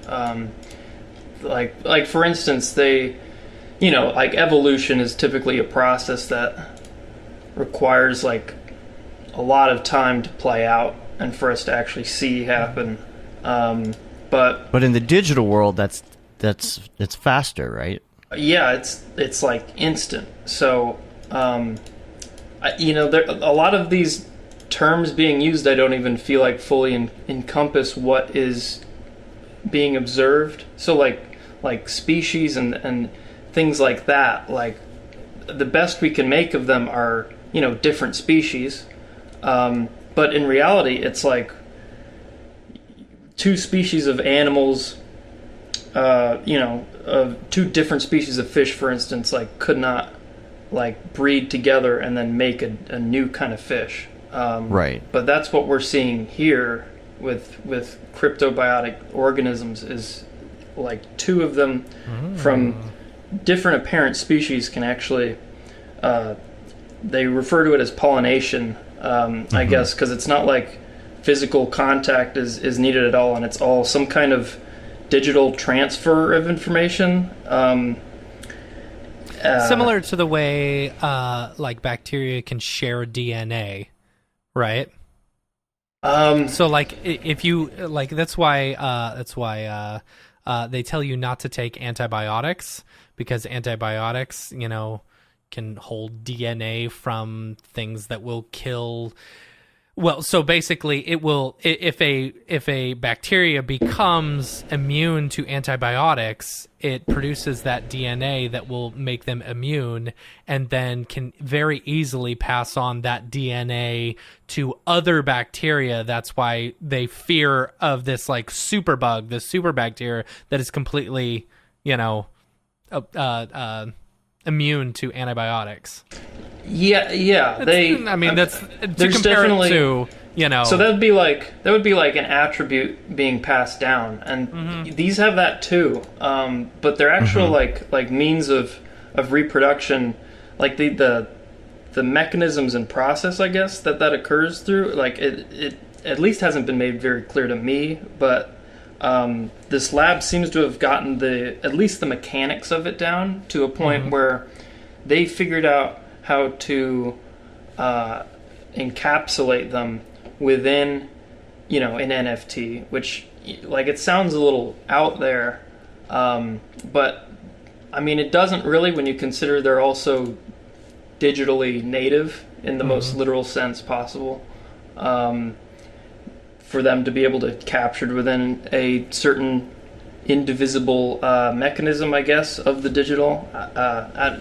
That's the most sense I can make of it myself. But they've figured out how to put them in NFTs, and beyond that, they can trigger this like pollination process through blockchain transactions. Yeah, that was going to be my question, is like, where does the NFT pollination part fall into it? Explain the process. Right. A little bit. Right. So, the NFTs are, they have to be prepped in a certain way. It's not like any other kind of art form where you can, figure out a picture. Okay, I'm going to mint this, and then you're putting it on the chain. That's it. Like, they have to create a container that simulates their natural environment, and then take that container and then format it into an NFT, and then at that point there are certain mechanisms built into that pre-NFT state, which they call an NSFV, which is a non-fungible sub-void, that enables like a waste energy pass-through when a transaction is being transferred to a specific wallet address. In Cryptobiotica's case, they've arranged for that to be their lab's address. And so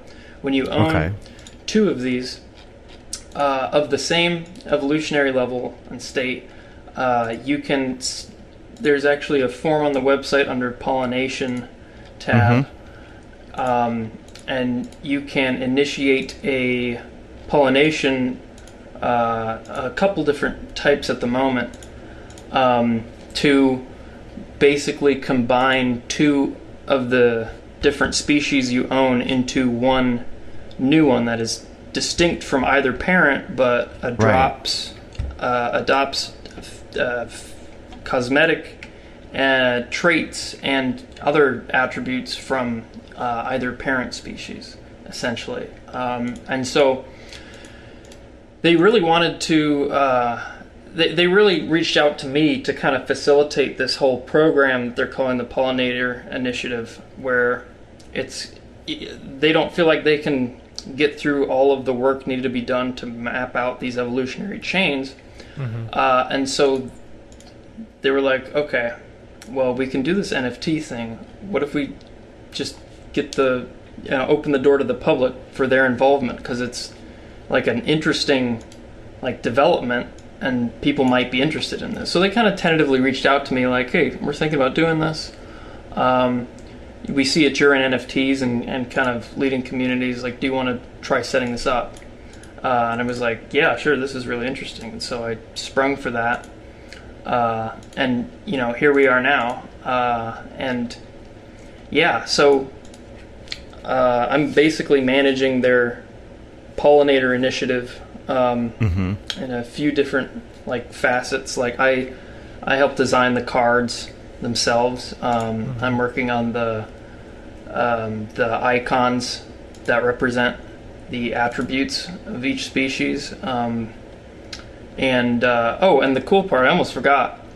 When you combine a pair of species that has not yet been combined, you're essentially discovering a new species for the first time, because two parent organisms will consistently produce the same organism. And if nobody has gotten to that yet, if no other researcher has done that, that new species is yours, and you maintain a pretty great degree of ownership over it. So you can determine its common name.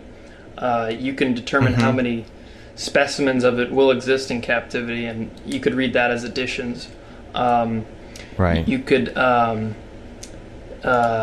you have sole access to adopt these additional specimens for 0.1 ETH each. So if you wanted to get your whole own little operation going, where you're trading them for others or reselling, you're welcome to do that. You kind of maintain full ownership over these, even though, because that's kind of the reward for participating in the research and helping progress this cause of theirs. And that's really the gist of it, all that. I got this form here too. So you fill out the form, you put in your email, you specify the pair of, this is for the second phase, so that you specify the pair of first phase species that you want to pollinate. Then you verify that you're going to pay for the transaction and all of that, and your wallet address info. And then they're pollinated in the lab. Is that how that works? Well, so the transaction itself is actually what triggers the pollination, because, like I mentioned before, the NSFV component of the NFTs has this waste energy pass-through mechanism that when that transaction is sent to Cryptobiotica's wallet, it allows that waste energy to pass through, and therefore it triggers the pollination. So each of these transaction amounts, so you'll see 0.4 for the second phase pollination and a 0.35 for the first phase pollination, that has been determined to be the minimum threshold to trigger this reproductive process. And so you can turn in the form all day, and say you have species, but without that transaction actually going through, like you're not triggering anything. Like they're just, getting a notification that the form was filled out. Because essentially what happens is, upon being hit with that wave of energy from that transaction, they in some way, and this is I think why they're calling it pollination and not like mating or breeding, like through like a non-physical way, that information is able to be transferred to that transaction like the moment it's sent out. And so those two streams of, I guess, data from either parent species kind of intermingles within said transaction, and then the spawn will actually materialize at the destination of that transaction, within that specific digital void, that wherever that transaction is going to, and so it's set up to only enable this to go to the lab wallet, because that wallet in particular has been set up with this very specific, or this very, I don't know any details about it, some kind of capture apparatus. So as soon as that thing spawns and materializes there, it's already captured, and that's actually their only means of like capturing these things. Like they don't know how to bring them out of the wild, I guess you could say. So they've engineered this whole system in order to be able to track like evolutionary lines and study them in depth and up close and in detail, which it also doesn't disrupt, I guess, these strange ecosystems they're finding, because who knows, if you take out one thing, the whole thing could collapse. They just like don't know about any of it enough to be able to make that kind of certainty and judgment call. So Liam asks, what were the 3 starting species that these started with? 3 starting species? I think that's a Pokemon reference. There's actually 8 base species. Oh, okay. Yeah. Gotta catch them all. There are 8 base species. He also wants to know if this is safe. We're not supposed to cross the streams, so you're not crossing the streams, are you? What streams? Is this another Pokemon? I never played reference. Pokemon. It's a Ghostbusters reference. Oh, okay. Did you ever see Ghostbusters? I don't think I have. Oh, man. Okay. You're going to run into a lot of things like that with me. Oh, you haven't seen it? No, I haven't seen it. I looked at the trap, Ray. Yeah. Yeah. Can these species evolve? Wait, I lost it. Can these species evolve to complex-looking organisms, or are we still early? Oh, that is a good question. That's the thing. We're still really early, but and I mean, you could go to if you go to the Twitter, it's just at Cryptobiotica. Like, I notice personally, as each time these, like a new one is found, they're getting further and further more complex, especially if in terms of evolutionary development, because you have first phase evolutions, and those are the result of any of the 8 base species, like a cross-pollination of them. And then you have second phase, and that is any cross-pollination of the 28 possible first phase evolutions. And because I'm wondering, like, in the distant future, are we going to see, like, those evolutions in the form of maybe like cilia or fins or things? Are we going to start seeing, are there attributes that are coming out that are starting to look like those types of things that we see in physical evolutions? Yes and no. I mean, I noticed stuff like that. I've noticed some stuff like that, but there's also like weird stuff that we don't really see, like that we're not really familiar with, because it's like, it really is like this parallel world where like just about anything is possible. Like one of the latest ones that came out, because we actually just processed 2 second phase evolutions, and those were really exciting, one of them has this like sonar mechanism built into it that like releases this very high intensity energy pulse that actually like broke a bunch of lab equipment, and their whole like system was down for a couple days there. And so I mean, I'm sure, you know, bats have echolocation and things like that, but I don't. It might be hard to recognize these evolutions because we're trying to compare it too much to physical world, right? Right. And honestly, it's just still so early on. There's just no telling what we'll eventually start seeing. I'm really excited to see it though. I don't personally have any myself because I'm just like way too busy managing the whole thing to get into it. But I love the chance to be able to just, you know, sit here and make it happen for other people and kind of see how this keeps evolving and developing. Liam wants to know, do you have to feed him or anything, like Tamagotchi? Is that a thing? Or do they sustain after that? What do you mean?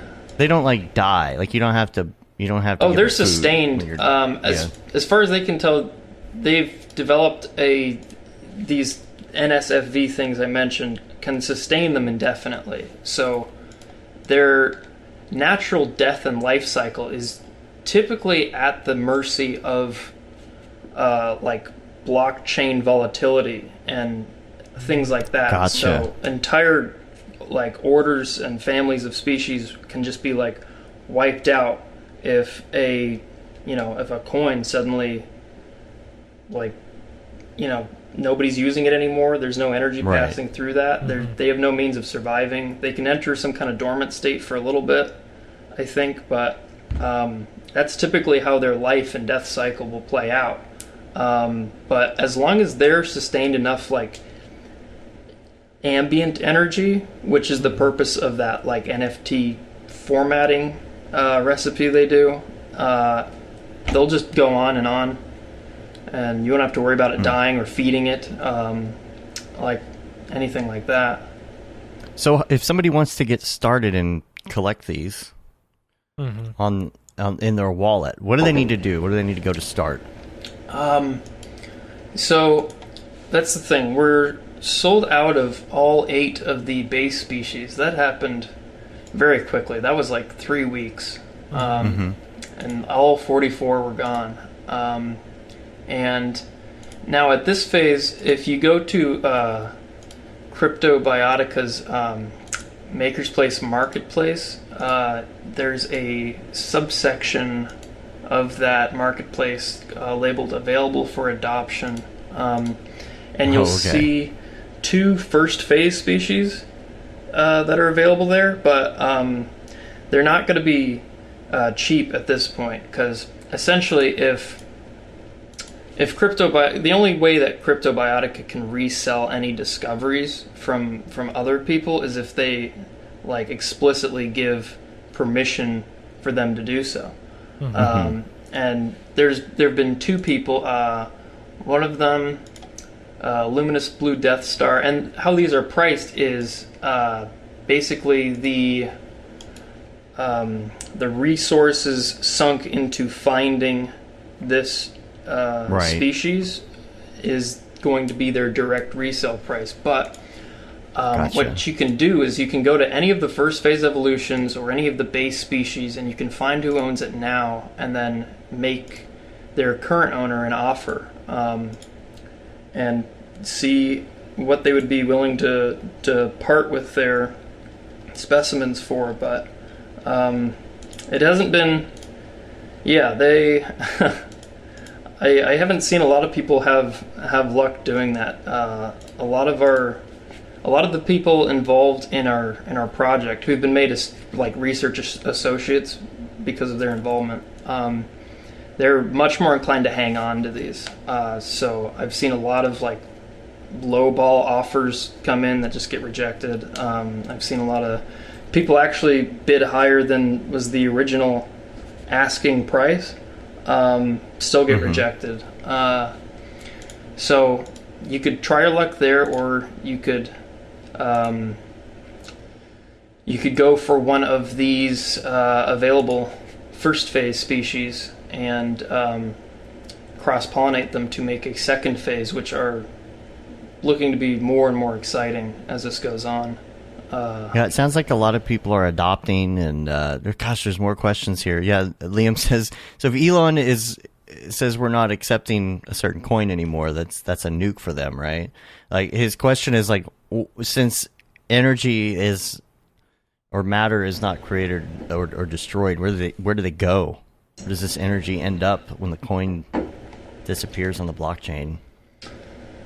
We're getting into some metaphysics stuff here. Right. That's the thing, though, is they might only have, like, and when I say they, I'm referring to Cryptobiotica, which is the lab. I've never met anyone in person. Only like a handful of phone calls. It's mostly through Zoom, email type stuff, really. Yeah. I got to use this app that's like heavily encrypted. And they will not contact me through any other method. So they're very locked tight on details and things like that. And so I'm kind of given as much as they believe I need to know to like keep the operation afloat. But honestly, personally, I'm not sure they even know the answers to some of these questions. They might have a clue, and the best you could hope for is that they'll like release it one day. I've actually, let's see, when was that? Friday I was told they plan to start gradually releasing more information, because they got a whole bunch of data from the last few pollinations that went through, because they were the first, second phases. So they're still processing it, I guess, but they learned a lot of stuff. I wasn't told any specifics, but I'm sure we'll find out as things get discovered and whatnot. Yeah. I'm sure they'll do some press releases and whatnot. Yeah. You know? It's kind of like research briefings. That's not what they're called. I think they're finding reports. There's been one release so far, but the impression I got is like, more those like photos, is imaging, like electron microscope looking. Oh yeah. That was apparently almost like, I guess, like a Gen 1, you could consider it, of their interpretive imaging system. It very much looks like an electron scan-esque. But apparently that actually damages them, that technique or method. But that was like a couple of years ago when they were first finding these and didn't know what to make of them. But at this point, I think you'll see that it's been like much improved. And is. But are these images like digital representations of what we would see? You know, like we can't see an atom, or are these actual? Right. Well, I mean, that's the gray area, isn't it? Because it's running it through a computer. Like, I get a bunch of people that are like, "Well, isn't this just CGI?" And it's like, well, they're computer generated, so yes. Like, in the most literal sense possible. It's just I forget the actual name of it. It's called like a P2 die algorithm. It's basically this engine that is takes up like a room full of servers that's just crunching digital data and interpreting it in the same way that a brain does to signals that your eyes send it. I gotcha. And so that's what you're seeing, is that interpretation being spit out by this algorithm. I gotcha. So I'm sure while you're working in your lab there, you're watching the price of cryptocurrency I'm not in the lab. And everything too. Oh, you're not in the lab at the moment? I mean, you have your own lab. I mean, my lab is just my computer station. They have some kind of actual lab out there. Of course. A location I've not been made aware of.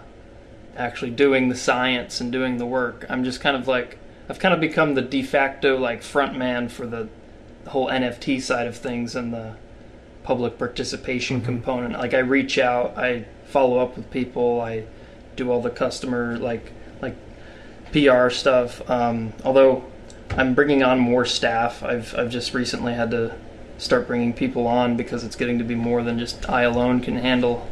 Right. But yeah, sorry, what were you saying?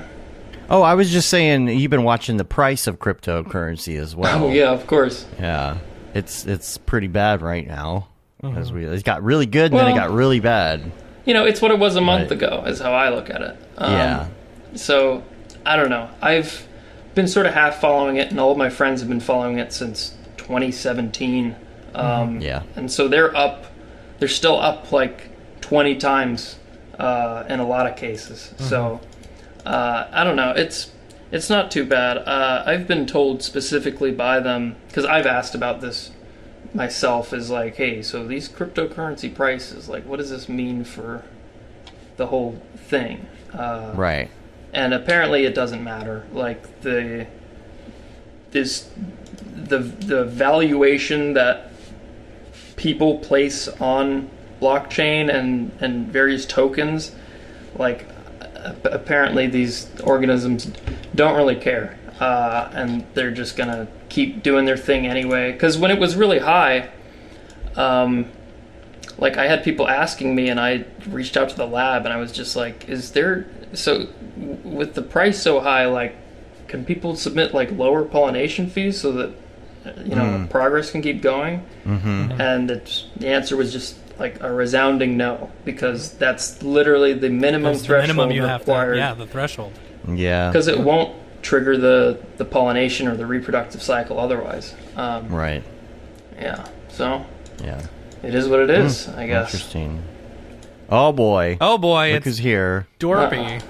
Oh boy. What is this? Hey, I had to stop by because I heard the words crypto art and labs, which are two of my favorite words. So I thought I'd say hi. I just been watching what you're talking about here. I hope these things can't get out of control and take over the place, like in Jurassic Bark. Is this a new species or something? What am I looking at here?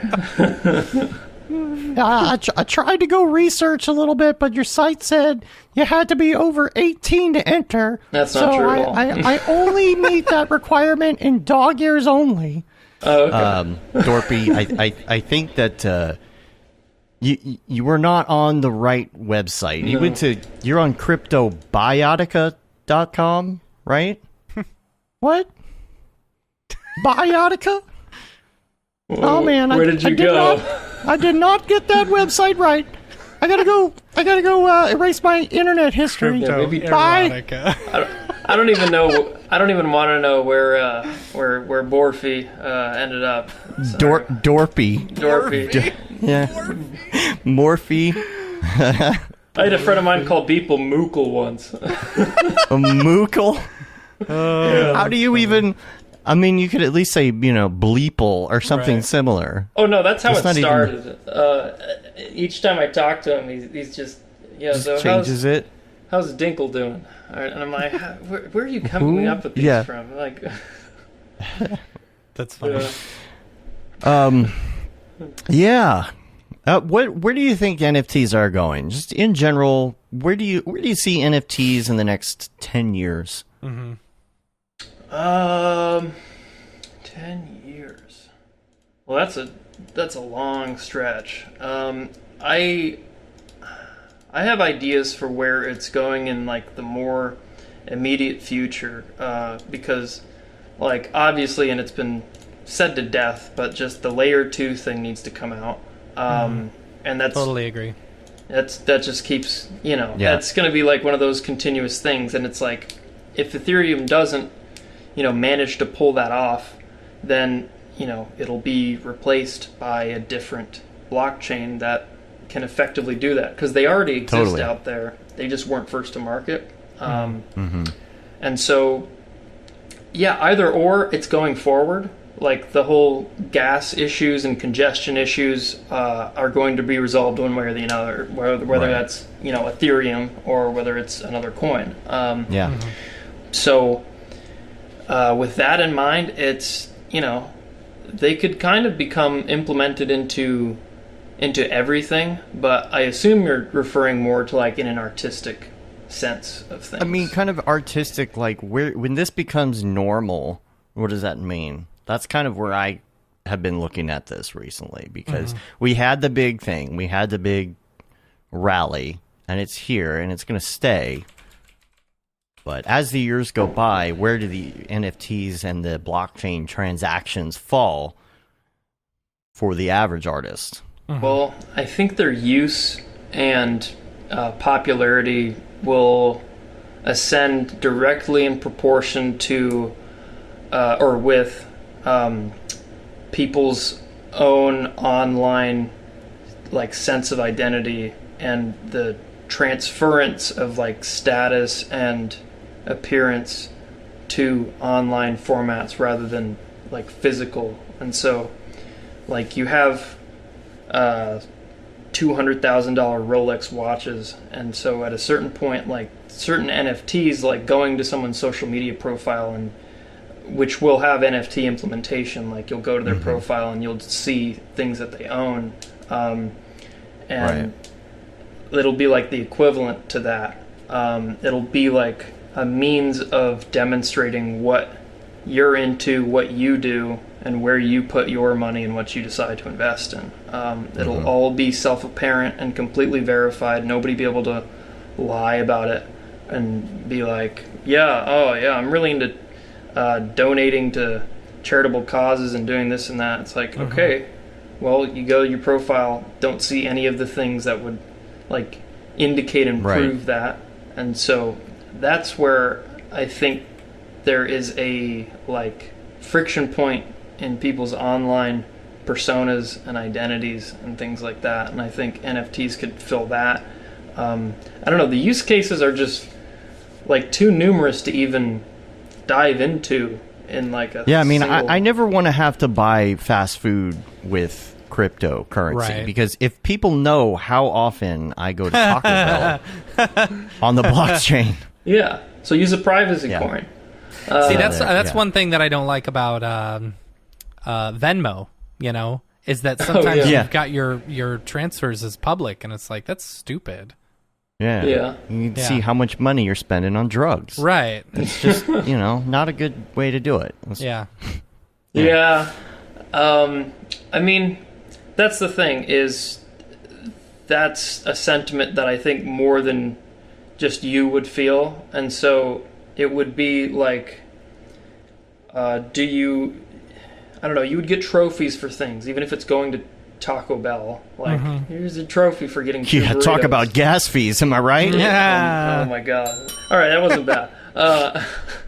But like, consider like the ability to display and showcase trophies that you genuinely are proud of. Like, went to Camp Mograph this many years in a row. Here's all the badges received from going to Camp Mograph this many years in a row. Then people can go, oh, what's Camp Mograph? They click on it, they learn more. Oh, this person's really into motion graphics.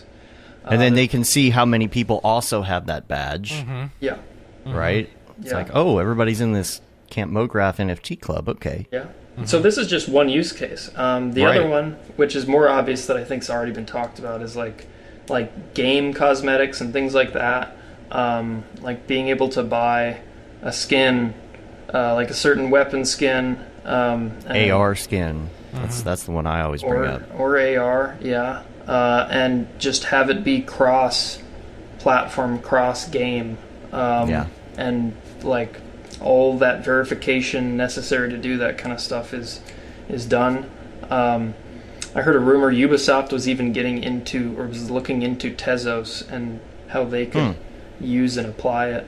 And I think we're going to see more of that. Like, whether crypto happens to be up or down here or then, like, I would say it's definitely here to stay at this point, and it's just going to become even more and more apparent and like present, because like Ryan, just the other week, like he got a takeout at a restaurant nearby, and on the receipt was printed Dogecoin to the moon. He didn't print that on there, like that. It just like it came with that. Like, everybody knows about the stuff now, and so I think the lull that we've seen since 2018 like till now, I don't see that happening again. I think it's seen too much widespread exposure, whereas like I only knew about it back then because a bunch of my friends were into it, and so I had to know about it. And like Carlos says in the chat here, like property titles will be linked to the blockchain. I mean, that absolutely. is great. Car titles, physical things, Absolutely. physical things, and they're accompanying. Like it's the answer to a lot of utility stuff like that, but in an art sense, it's like I think we've still yet to see the extent of like how that can change what we think of as artwork and the limits of artwork. Like programmable smart contracts is the next thing I'm looking into. Like state changes of things. Right. Dynamic NFTs. Dynamic. Yeah. Yep. Absolutely. Oh man, so interesting to see how it's evolving and just think about where it's going. If you're somebody who really likes to think about the future and the possibilities of the future and where all of that fun stuff is going, it's great because you can just the sky's the limit. So. Yeah, it's kind of why I've thrown myself headfirst into it all. Because, I mean, I was a TA for School of Motion before all this and didn't have too much else to my name other than that. And so I've kind of just looked at this as, like, the opportunity to make that start. Because I have, like, full confidence it's going, like, places, and now is the time to build and the time to anticipate that and kind of position yourself at, the forefront of a huge new thing that'll be world-changing in many senses. Yeah, we're definitely in the Friendster days of NFTs. Yeah. That's for true. Once we get to the we're not Facebook even to MySpace. phase. Yeah. Get to the Facebook phase, But any other NFT things we want to cover before we get out of here today? I think we might have it all covered. Yeah, I think we're good. All right. Well, why don't you give us a little outro and we'll flip back over. If anybody has any drops that they want to get noticed on the podcast, make sure to hit us up, info@mograph.com. Send us your links and we'll show them off. As always, make sure to listen to the full show, the Mograph podcast, every Monday at noon Central Time. All right. Yeah, let's go ahead and get out of here. Drop. Is this the fucking mic drop? This is exactly what I should be doing. Ross. Yeah, man. Thank you so much for being on the show. Interesting stuff. It's been fun. Interesting. It's been fun to it was dive great. into the hackiness. Yeah. The hackiness. It's good to get it out there because that's going to be my next thing that I need to start doing is more outreach and more spreading the word and getting people's attention put on it. Like once in a lifetime opportunity to be at like a new scientific frontier. Totally. That's right. Don't really get that often. So right. Oh. And where do you usually hang out online? You're in the NFT Discord a lot, right? Not as much anymore. Honestly, I feel bad. I'm kind of missing that. I went on yesterday and just hit the button just to see if anybody would show up, and nobody was there. I was a little sad.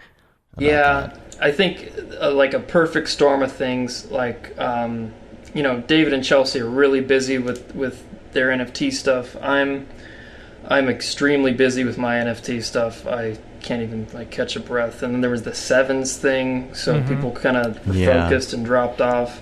I wonder if after the sevens, people are going to come back in. Yeah. You need Ariev to hit up the Facebook group and be like, everybody hop in. It's Discord time. Yeah. That seems to... He's just been too busy, which is totally understandable. But I think what we really need is just to rally and get people back there, and there may be some news coming that people can rally behind. Yeah, we'll be in there. And if people want to find you on the interwebs, on Instagram or wherever, where can they find you?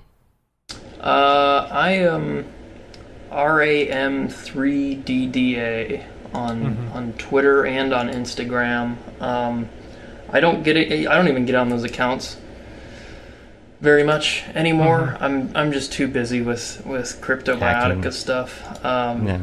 and not man. hacking.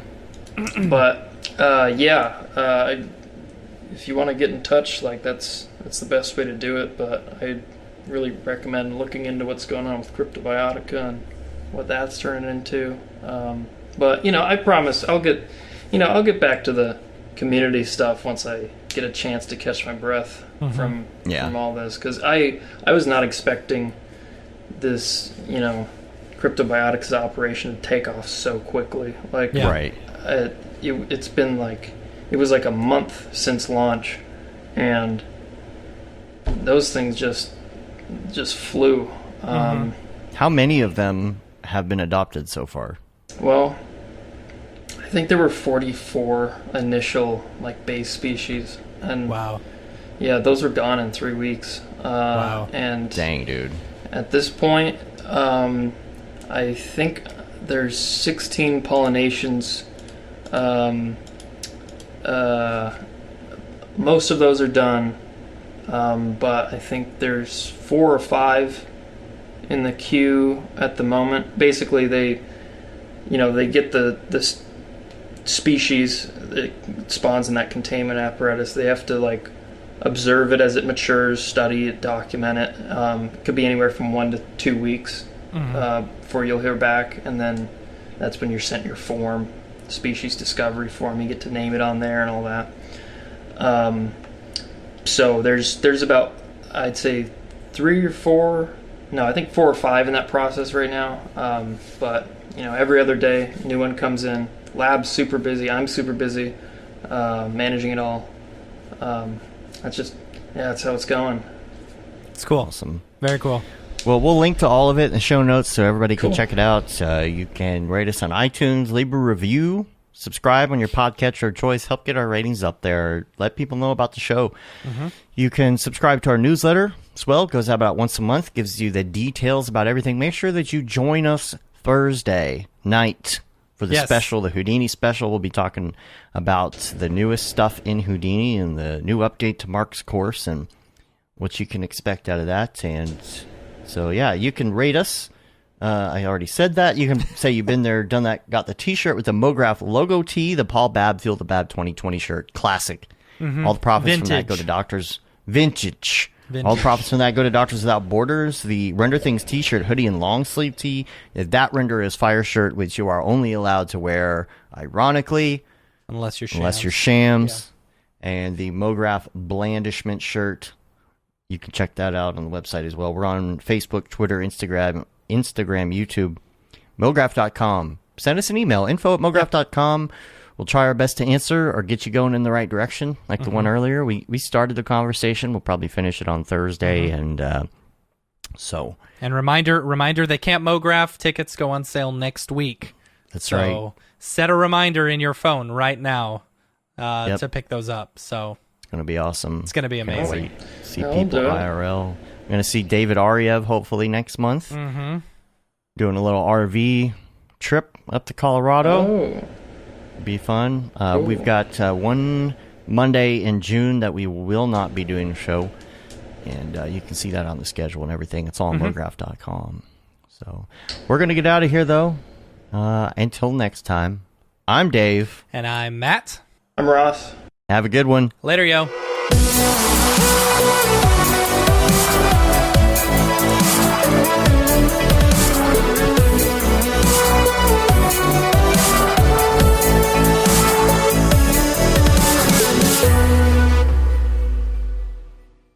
Pretty good, I guess.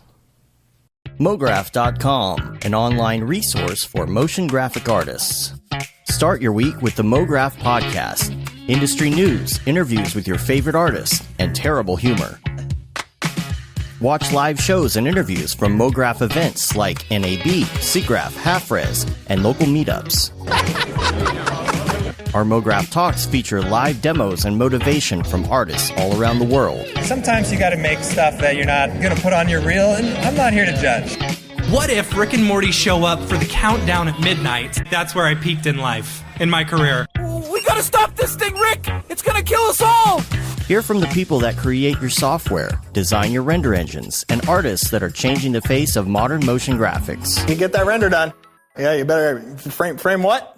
Mograph tutorials and online classes will teach you about Cinema 4D, After Effects, as well as other popular software and render engines. Throw in the HDR Studio, take the render settings, pick the HDR, put in a reflection, and gorgeous. Branch into new software. Learn time-saving tips, techniques, workflows, and lessons that'll keep you up to date in the world of motion design.